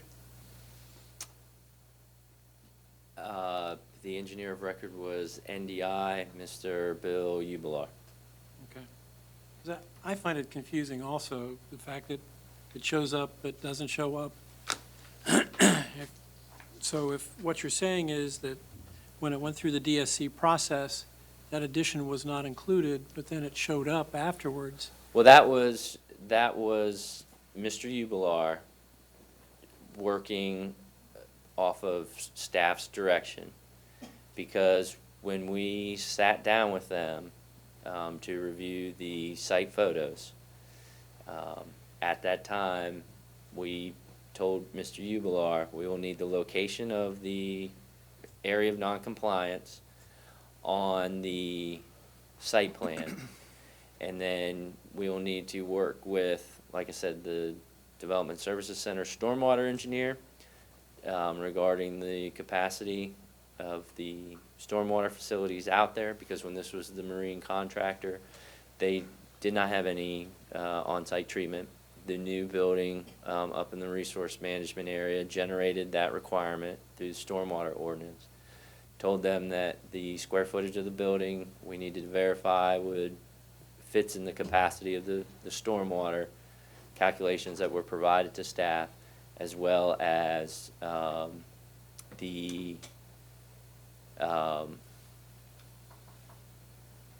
verification with permits and inspections regarding footings, foundations, stuff like that. So again, that exhibit generated the existing conditions on page 119 or 118, and then carried over to 119, portion of which was done so that the areas were on those calculations to be verified. So, like I said, was not a process or a component of that site plan review. PJ, in other words, short story is that the unauthorized addition was added to the site plans after the stop work order? Yes, so that they could be submitted and the calculations run to make sure that the stormwater facilities are efficient. So Well, when it says approved site plan with unauthorized improvements, what you're saying is this is the improved site plan with The unauthorized unauthorized improvements improvements added to it. Yes, yes, sir. Gotcha. That makes more sense. PJ, is the owner ready to explain when this was built? Yes, they are in attendance here today. Okay, thank you. Another question for you. Yes. On the approved plans for the new work, were the CBPA buffers shown on that plan? Yes. Okay. Were the, was the ditch that runs across the back, first of all, does that run across the entire back? Yes, sir. You will see that in both the 2018 and 2020 aerials. It runs across the rear of the property. Oh, so the one in the picture was just, was an existing ditch? The one in the picture was the portion of the BMP facility. So the existing ditch runs along the rear of the property. Oh, I'm sorry, I meant the BMP right here. facility. I was questioning this. And you are Does that questioning run across this. the whole back as well? Yes, this runs all the way across the back. It's a portion of their stormwater facility that also runs along the side of the property here, and then discharges into the existing canal, which is located behind the chain link fence and vegetation that you see on the left-hand So side. was that feature per the originally approved site plan, or was that feature modified in light of the unauthorized? This is per the originally approved site plan.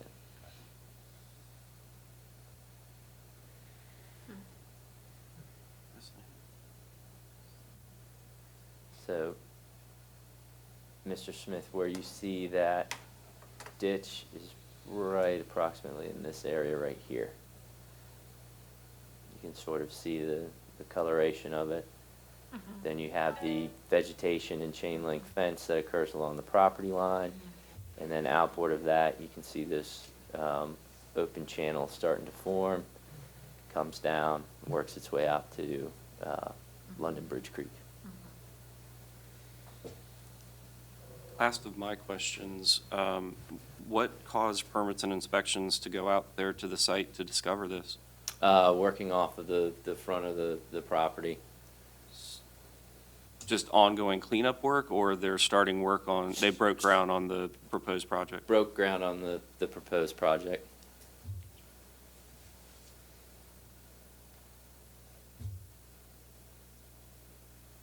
Cool, and this was a CBPA plan, so they would have had to have a pre-construction meeting and stuff like that, probably, right? For the portions of the property not located in the RPA, pre-construction meeting would not have been required.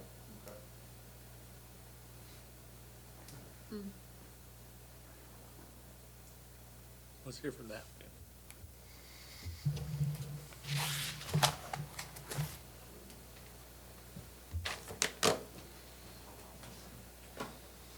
Do they need to be sworn in? Yes. Okay.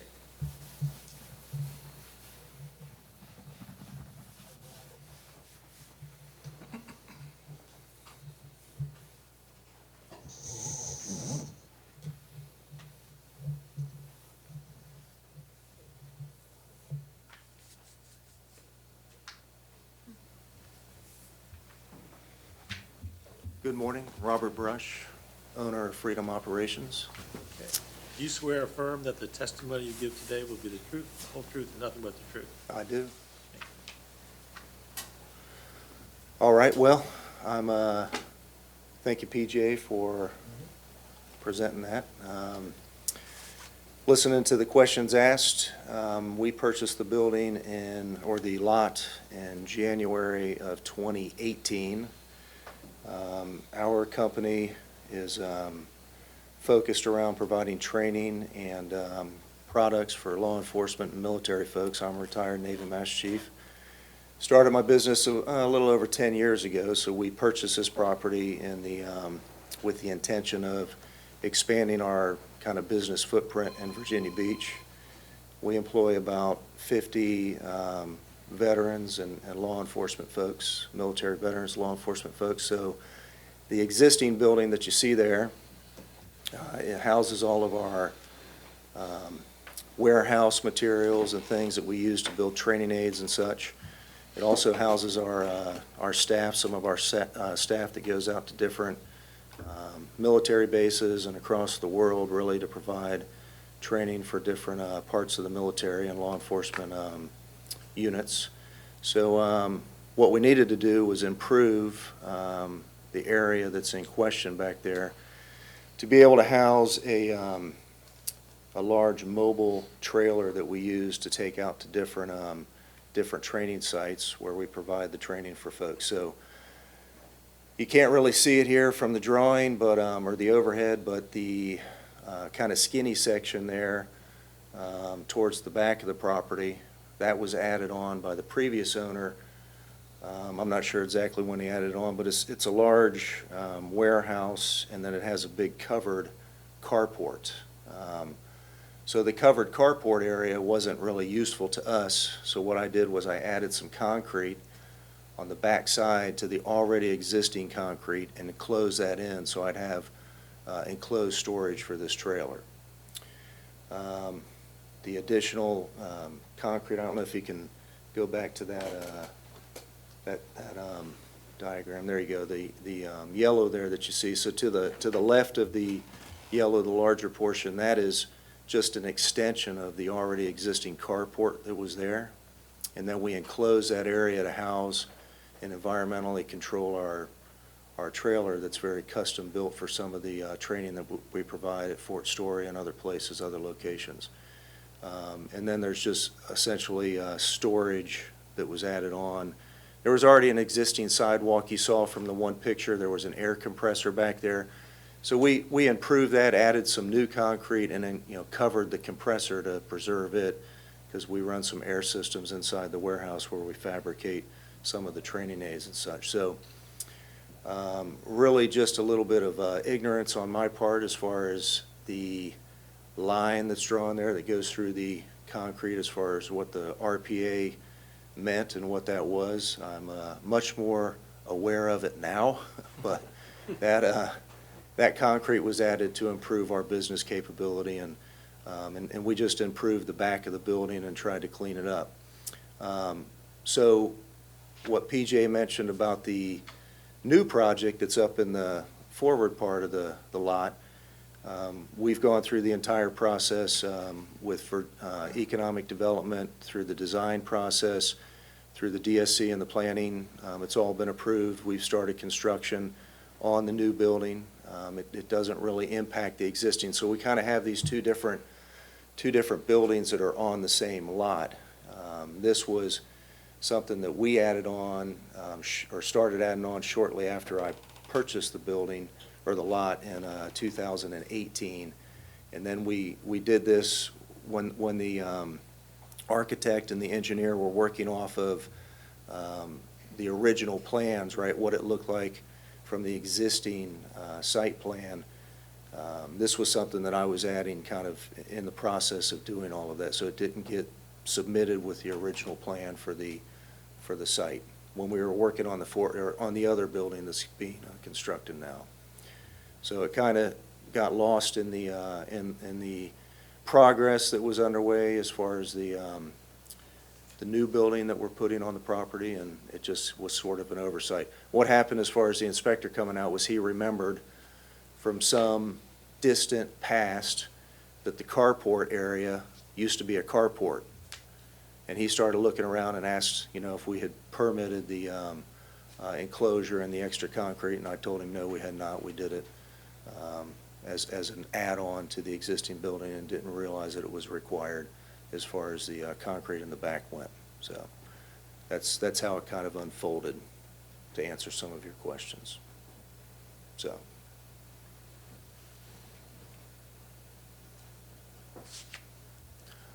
I will mention one other thing is during the course of all of this, the previous owner had not brought the property up to up to snuff as far as the stormwater went. So that ditch in the back and the ditch on the side, we came to find out during the permitting for the new building with the DSC that it really didn't meet the requirement with the fill and the different depths and things like that. So it took us a long time to get the permit for the new building as a result of that. So we had to put in about a $40,000 improvement to all of the stormwater and bring it to what the condition should have been by the previous owner. He did contribute some of those funds as a result, but my company ended up bearing the majority of that cost.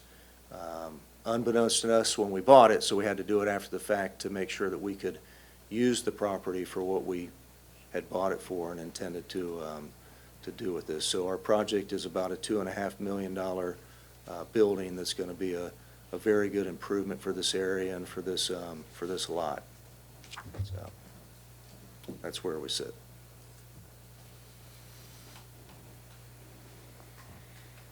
You have a question, Jim? I have a question. Mr. Yes. Brush, when you were in your testimony, did you indicate, can we bring up the yellow plan, diagram?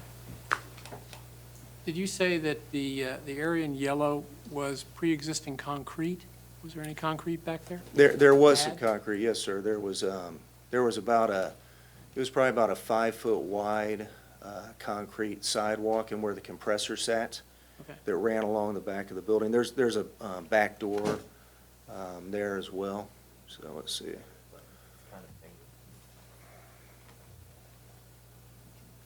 Let's see, yeah. So there was probably right around in that area, there was about a 5-foot wide concrete slab from a back door to a compressor area. So, yeah, you can see where the compressor sits. That concrete ran all along the back of the building up to where we took that out and put new concrete in that is much sturdier and, up to speed with current code and all, yeah.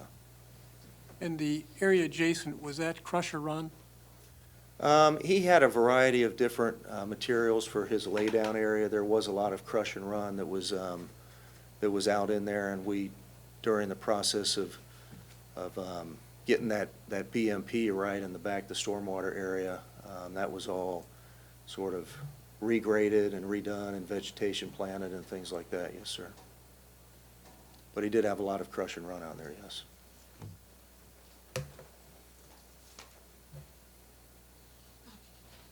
I'm still trying to ascertain when you began these improvements and when you completed them. It was in around the March timeframe of 2018. March is when we started looking at trying to do the work, and it was about June that we started of 2018. 2018? Yes, ma'am. Okay. And PJ, I would like to know, were those improvements shown on the site plan when it was submitted? Because apparently, according to his testimony, they were there when the site plan was submitted in 2020. They were not on there because all the work that Bill Ubelower had done, the work was not finished yet and it was not shown on the original site plan that we submitted. We did not put that on there. No. Yeah, and I feel that's an additional infraction. If the improvements were on the site when that site plan was submitted, and the site plan was not submitted with any indication that there were improvements out there, to me, that's a fairly serious matter, perhaps not of this applicant, but what you're saying is that these improvements were underway when the site plan was submitted. Yes, we Okay. had completed them and, or they were near completion when we submitted, yes. Did you understand that that would be, it was your understanding that you didn't need a building permit? I mean, Well, that so we seems kind of have an odd to me. existing building, Yes, right? And that, we were not trying to do anything with the existing building. We were submitting for a new building yes. on a different portion of the lot, and that's what we were submitting for. The existing building was what it was, right? I mean, I added on some concrete to the back of an already existing carport, so that was not something that we were, it was kind of treated as two separate efforts as far as what I was doing with what already existed and what I was trying to improve to, make my business more efficient and capable, was a separate matter from the new building. So everything that the folks I hired to, put this together for me to submit, that's what they were looking at the time. They were taking what was already the existing plat with what was on there, and they didn't have the knowledge of what I was doing. I was just trying to make things better for my company and my business with what already existed. Oh, I understand that, but are you saying that you were ignorant of the fact that you needed a building permit to build an addition onto the existing building? Yeah, well, I was closing in a carport, so yes, I would say that is the case, yeah. Okay, thank I you. didn't think that it was required. Okay, thank you. Mr. Brush, Yes. did you realize when you bought this property that this fell within the CBPA or the RPA and Resource Protection Area, Resource Manager? Did it ever come up in any of your documents on your site plan when you purchased the thing? Or when did you find out you fell within the Resource Protection Area? When the inspector started pointing out that this was not something that we should have probably done without coming here first. Yes, sir. But no, the original purchase, as far as wetlands and things like that go, I was told that it was not, that there wasn't any concern with that, because that is something that we've always been told is, potential issue for doing new construction and things like that, so. I mean, no. that's, at first glance and knowing where this is and where this site is, I mean, a drainage ditch in the back, to me, doesn't automatically denote you're in CBPA area. So I'm just interested in the question because I think.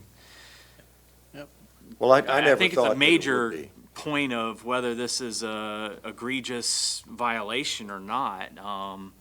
But doing an addition on a piece of property, if it's an addition on a commercial piece of property, you usually need a permit to do that. Sure. And not just enclosing. You're adding concrete and closing that in. That's a structural thing, especially on commercial piece of property. You have to get, there's lights out back. You got to get electrical inspections, so on and so forth. So, but that in and of itself isn't our violation. Our violation is whether you knowingly violated to me, whether this is a low, medium, or high degree of noncompliance, I think is predicated on the fact, did you even know you were in the CBPA? Because in the informal, we were all talking, is this CBPA where this is? I mean, we're talking about feet from the delineation between southern watershed and northern. So that helps me out from my opinion of the degree of noncompliance. Thank you. Yes, sir. My turn? Yeah. The area that's to the left of the warehouse addition, looks like you did a ton of cleanup work in there. Just looking at the exhibit that we have in our drawings, what are you doing with that space down there that's, say, behind the back of the new parking lot you're building and the fence line? Is that, yeah. So this area? Those areas, what are you doing with that? Well, as it sits right now, we're not doing anything behind where the parking lot sits. That'll stay just like you see it at the moment. We do have plans in the future that we may need to lay some things down there, materials and stuff, but it'd be kind of temporary. It's hard to tell from the pictures, is that grass poking up through It is concrete, all or is grass. that? No, it's all, it was previously some crush and run and stone, but it's all, kind of been moved around and regraded as a result of the work we did, excuse me, on the stormwater. So it's all grass now. Gotcha. Did you, can you explain to me with the addition that you did, I understand that you're parking your trailer that's got some special things inside of it. How does the trailer get to that spot? Is it through the main building, or In the do you front drive of the around? property. So there's roll-up doors, large roll-up doors on that left-hand L, for vehicle bays. Okay. So it just gets backed right in. So we just matched the current bays that are Plan there. south, it just goes straight through the building to get Yes. to it? So you're not coming around the building to get there? No, I mean, it's a driveway that comes straight in from the Crusader Circle, yes. Okay. What? Mhm. Gotcha. Okay.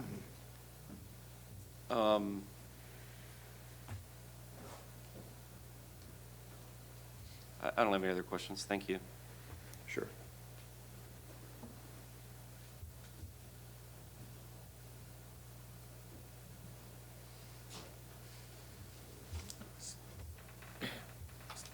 PJ, just one question on my part. So if that came in as a new exhibit,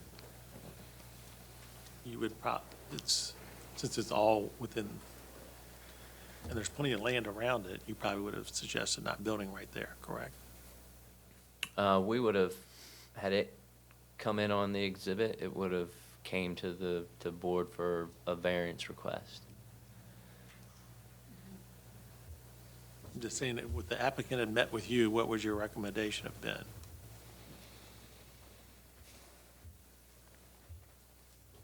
I mean, everybody comes to you with requests, and you usually modify those to get something down reasonable. Well, we would have worked with them, having known that, they're using it for, to back a trailer in there. I would have probably been grateful to the applicant for bringing the site into a better condition than what it was based off of that 2018 aerial. I walked this site years ago, and it was hard, compact, a lot of stuff, storage unit wise. Perfect picture of it. Matter of fact, when we were out in the field, the lot to the north, it's a mixing plant. You have piles of aggregate, trucks running in and out. Yeah. At first, I thought maybe this was just one of those, gosh, I don't want to go through the permit process, nobody's working, I'm going to go ahead, but this was way before all that, so just a shortcut. With the site plan, I don't know if you have a copy of the approved site plan. Did they quantify what the they would have had to have quantified what the pre and post impervious was and Yes. gone back through, and it sounded like they did a plan mod. Did they effectively retreat from the buffer with the reduction in all that storage and compacted gravel and the rest of the buffer area? Or is that still? If the storage was ever on those are all containers, probably was never on. It's existing condition, so, normally if I was doing the site plan, I would be identifying exactly where the limits of impervious stuff is. Right. And then fooling around with that in the final version. So did they retreat in their plan from, the amount of impervious that's inside of the buffer? Inside of the buffer, yes. Yes, absolutely. Would it be possible for you to determine whether that retreat was offsetting of the encroachment here? Yes. I can figure out the numbers. Yeah, I can pull that up. Because what I'm seeing here is they cleaned up an area that was a mess in the CBPA buffer and installed a BMP, and there's been some bad bookkeeping maybe that went on. But I don't see where this was terribly injurious to the watershed. In fact, I think it's actually quite the opposite and just poorly executed. I think it's better for the watershed, I just don't want to condone no permits. I understand the not condoning no permits. I mean, I think it's more of a permit after the fact because the applicant didn't know that he needed to get a building permit. I mean, if he had gotten the building permit process done, then they would have let him into the right place. It's just one of the problems of the city. Let's ask for forgiveness. Well, yeah. That's not the nature of this, I don't think. I mean, it's a small addition that he bumped out the back of the building so he could fit his trailer that has stuff in it that we probably don't want people fooling with, sounds like. It's alarmed. It is big, custom built, yes, sir. We can make a decision. I mean, in my opinion, is this, this should be an application after the fact, not a violation. That's, we'll wait for the numbers maybe that PJ can pull up, but it seems to me like there's been a tremendous amount of good that's been done here, and I'm not really interested in slapping him with a fine because he got tangled up in a bad protocol. I'm a little miffed at his consultant more than him. I mean, I think his consultant led him down a dark alley here and Yeah, didn't do him any darn favors. This was completed in 2018. How come his consultant didn't put it on that plan when it's submitted for the new thing? I mean, Didn't do no. I agree with what someone was saying earlier But if about he his had, he'd consultant still be should be the here. one that should be getting the show cause. We're Which not is why it's moving on. after the fact, right? Instead of a violation. He'd And, still be here regardless if the consultant put on it, he'd still be here. well, but if so the consultant, where the consultant went wrong is the consultant used a topographic survey that wasn't accurate, right? Because when they got involved in this, that was an existing condition. Or at least when they made the application to DSC, this building had already been. Giving him an existing site plan that didn't show any changes. Doesn't relieve him from going out and field checking it. Survey it. Yeah. I mean, you He swear you're. didn't know about it. I did this, I'm responsible for it, and to be quite honest, it took us over a year to get approval, because some of the incidents that happened with the planning and the shooting and all, we got delayed and rolled up in that. So there was a lot of back and forth and things like that over time. So it was something that I did unbeknownst to him. He's not guilty of anything there. I'm fully responsible for it. But Well, then he his- put it on his site plan, so. Yeah, his Oh, Well, after the fact, we asked him to come back and put it on there, because I advised him of it and told him, that I did the unauthorized or unpermitted work, so yes. What, Dave, since you're the engineer on the board, what's the standard for a, Please do. oh, I'm sorry, both you guys, ladies, guy and lady? Yeah. What is I'm the a standard, guy engineer. what is the standard for the civil engineer when they do this? Are they actually supposed to go out and confirm field conditions before they submit a site plan? They should, but are they required to? I think that the professional standard of conduct would be to do a site visit to confirm it. You also are allowed to rely on whatever your client gives you. So there's some gray area there. Okay. It just, I think that the effort could have been better. If I'm inclined to agree with you, I'm not really interested in throwing the book at them. But if this did come before us today, it's very unlikely that I would vote yes for it. So are we going to send someone out there to to knock it down? I think the answer is no as well. So the after the fact issue is, well, an issue. Well, let me make that argument. I mean, the reason he's done it is because he has a uniquely configured piece of his operation that needed a better space. And so he's, presenting us with, something that's being asked to afford relief for a unique set of circumstances.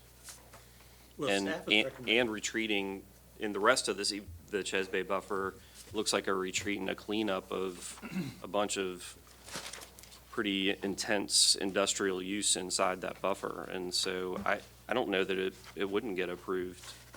I can appreciate that, but I think if he knew that he had to come before us, he may have tried a different approach to housing. Fair. So, I think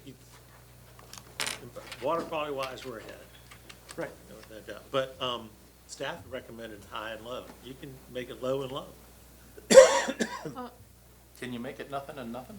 No, can't do that. Can't do that. He's nodding his head. Well, it's twofold. So Well- first you need to determine whether there's a violation or not, and then you need to determine how you're going to handle it. Well, that's the restoration hearing portion. If you don't have a permit, there's a violation. We But can't then I mean, it's unviolate it, within- in but other it's- words. It's within the board's discretion, however you want. Well, I mean, if those we- are just guidelines. So just protocol-wise, it's a violation, we don't have the latitude to say it's not a violation. Right. And the restoration. Can I hearing- take a crack at this? A motion? I'm Yeah. still. Well, before we go, I'd like to can we discuss. release Mr. Brush and let him So sit let down? the guy sit down? Okay. While we Thank you. chat? Thank you, appreciate your Say time. we can go low and low if you guys don't think it's the violation. It needs to be recognized as that. What is low and low, 500? Low and low, 0? It's whatever you want it to be. That's just. I have a few issues that I'd like to discuss. first Okay. of all. And do we have any other opposition to this, or comments? Is public allowed to make comments to this? Do we ask for that? I think that's his wife. I don't see anybody else out there Okay. speak. Is there anybody that's going to speak for or against? Okay, June? Okay. I would first like to comment that this being a commercial property, I think that they have a much higher standard to meet in terms of awareness and what they're applying for than a residence does. And we have fined residents up to $3,000 over the past year, I believe, for doing very minor improvements compared to this. This, to me, is something that someone that's developing a commercial site or redeveloping it should be fully aware that they need a permit. So I do think it's a violation, and I think it's a fairly serious one in my mind in terms of it being a commercial property. Second of all, I don't see the improvements to stormwater. The applicant indicated that the area that Dave was speaking about, which is now currently, cleaned up, could be used for storage in the future. So there's no commitment by the applicant that this area that we're talking about, close to the canal, would remain as it is now in a cleaned up condition. It could be used as storage.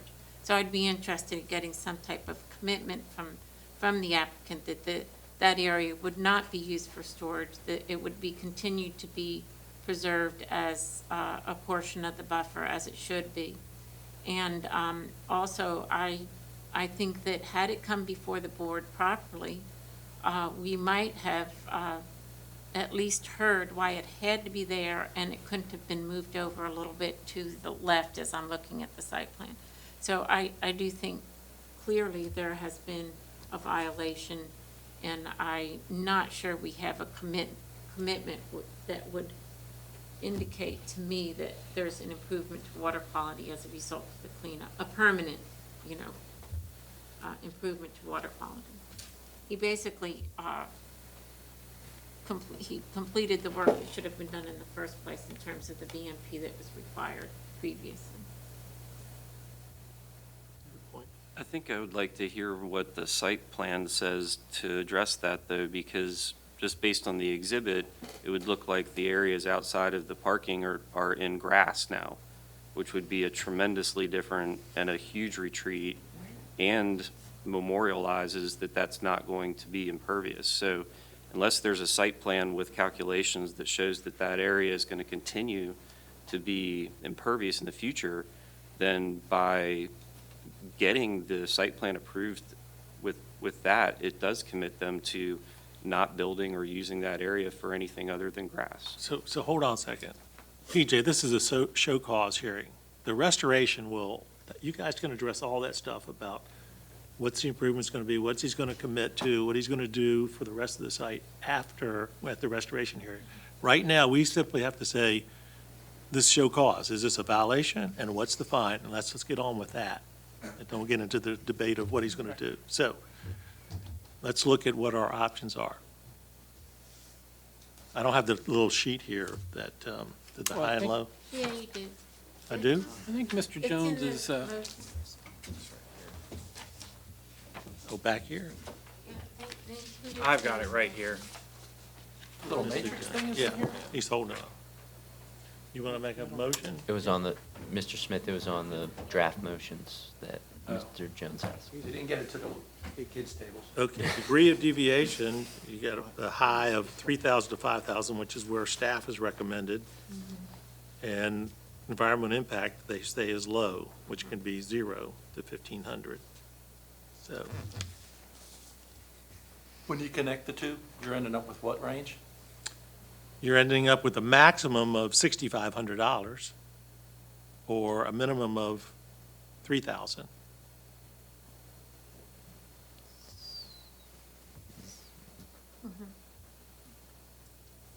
Well, to that end, I have to say I'm troubled by it, but when you look at the overall impact of the improvement that has happened already, I guess June and I disagree a little bit. When you look at the cleanup that he's already done, I think that is significant with regard to water quality, having actually been on the site when this was a dredge operation. It was pretty crappy. So I don't condone the fact that he went ahead and built something here, but I do think that this ditch system is an active ditch system. It's a perennial ditch. So it is receiving waters. And so I think the cleanup itself has been good for water quality. So it is a violation in my mind, but I think that through the process of after the fact in a restoration hearing, I think we can resolve some of the issues that are of concern. So I'd like to just move ahead with a. Can we get what they actually did do and how much of the improvements that they made? You mean PJ's numbers that he was working on? The stuff that Dave asked? Well, it's That's a all show cause. restoration. Let's Stay get, with the show cause. somebody has to say, I recommend high, and I recommend low, I recommend medium, I recommend low. I need a motion on that. I'm prepared to make a motion. Is that okay? Sure. I hereby make the following motion regarding the violation of freedom operations for property located at 2809 Crusader Circle. Testimony presented in this hearing indicates that the activity and development within the resource protection area buffer with the construction of the building addition, which is subject to show cause action, constitutes a violation of the provision of the Chesapeake Bay Preservation Ordinance. Based on the testimony of staff and all relevant information, the environmental impact to the features of the RPA or water quality is low, and the relative degree of deviation or noncompliance is medium. Civil charge accordingly, I move that a civil charge of $2,500 be imposed on Freedom Operations LLC pursuant to Section 112B2 of the Chesapeake Bay Preservation Area Ordinance. The civil charge shall be paid by certified check or cashier's check payable to the Treasurer of Virginia Beach and delivered to the office of the city attorney no later than 10 days from today, together with an executed memorandum of agreement acknowledging the violation and consent to the imposition of a civil charge. Payment of the civil charge shall be in lieu of any civil penalty that may be imposed by the circuit court with respect to the violation, which is subject of the show cause, and in addition to any cost of restoration may be ordered by this board. This payment is a voluntary payment. I further move that Freedom Operations LLC is ordered to appear at a restoration hearing held on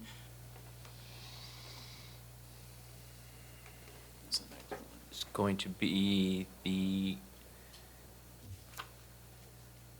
soonest would be Monday, August 3rd. Why don't we give you till September, Monday, September 7th. Mr. Bush, would you like 60 days versus 30 to deal with site plans and everything for restoration? Yes, sir. Okay, in 60 days for entry of a restoration pursuant to Section 112D of the Chesapeake Bay Preservation Area Ordinance. Failure to appear at this restoration hearing constitutes a separate violation.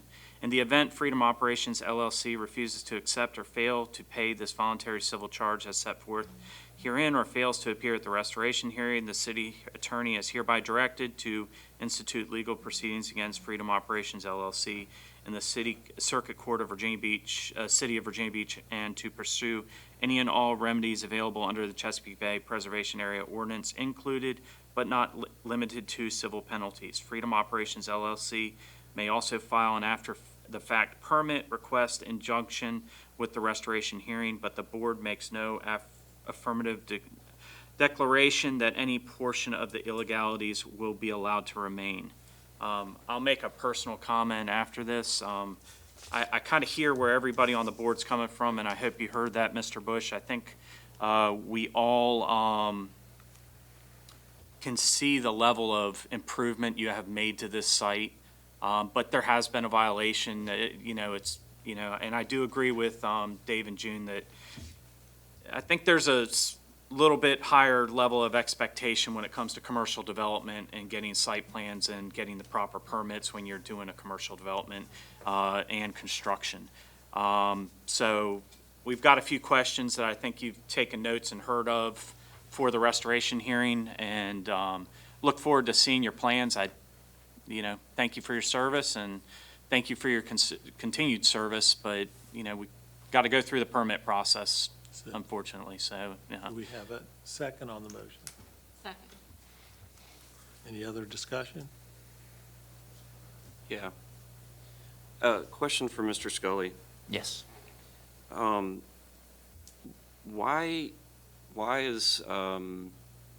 are we not seeing a concurrent after-the-fact application with this, as is often the case with hearings like this? We often get a concurrent after-the-fact application. Staff typically brings the after-the-fact concurrent with the restoration hearing out of respect for the board. Because if we were at a show cause hearing in the past, we've actually had instances where the board has said, we do not entertain a restoration or after-the-fact variance, and have authorized property owners to remove the unauthorized improvements. So we will come forward with the show cause, and then if the board would entertain the after-the-fact, we'll run that concurrent with the restoration. Okay. And then were you able to ascertain from the plans where we are on pre versus post approved impervious areas? Square footage, no. I'm having issues with Adobe right now in trying to scale the drawing on that. Do you have the approved site plan available to you? I can get into the approved site plan and was going to try and actually bring that PDF into AutoCAD and do an area calculation off of that. It's not listed on the plans, on the cover sheet? For the pre to post, I was going down, it does it differently than what we calculate with the CBPA for RPAs and all that. They look at individual buildings and things to that nature. A little cumbersome, but we can definitely have those figures for you. I still think that gets into the restoration part. This is the show cause right now we need to vote on. That's your opinion? I That's why I'm respect here. it. You don't have to vote for it. Thank you, Mr. Scully. Yes. Okay. There's no other discussion or substitute motions, or we're ready to vote.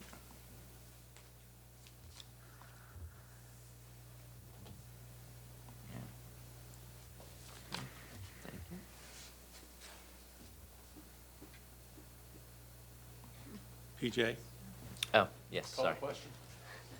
Just trying to get my computer to work there. Thank you, Mr. Chairman. Vote is open. Vote is open. Ms. Barrett McDaniels? Yes. Mr. Dreps? Yes. Mr. France? No. Mr. Jester? Yes.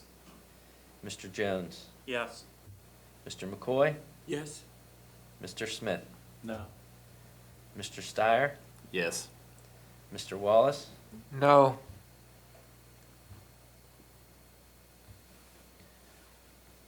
By a vote of 6-4, 3 against, the matter of noncompliance for Freedom Operations LLC,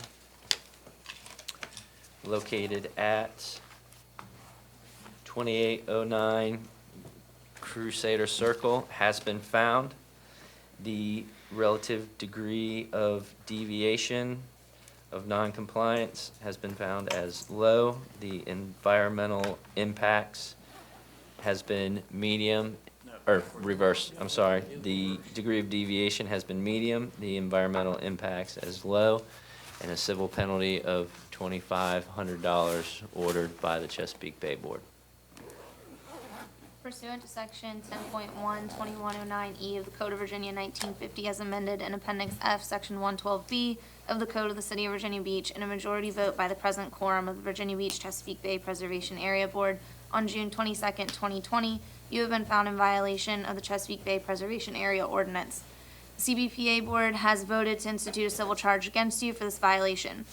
Please note that payment of the civil charge is voluntary.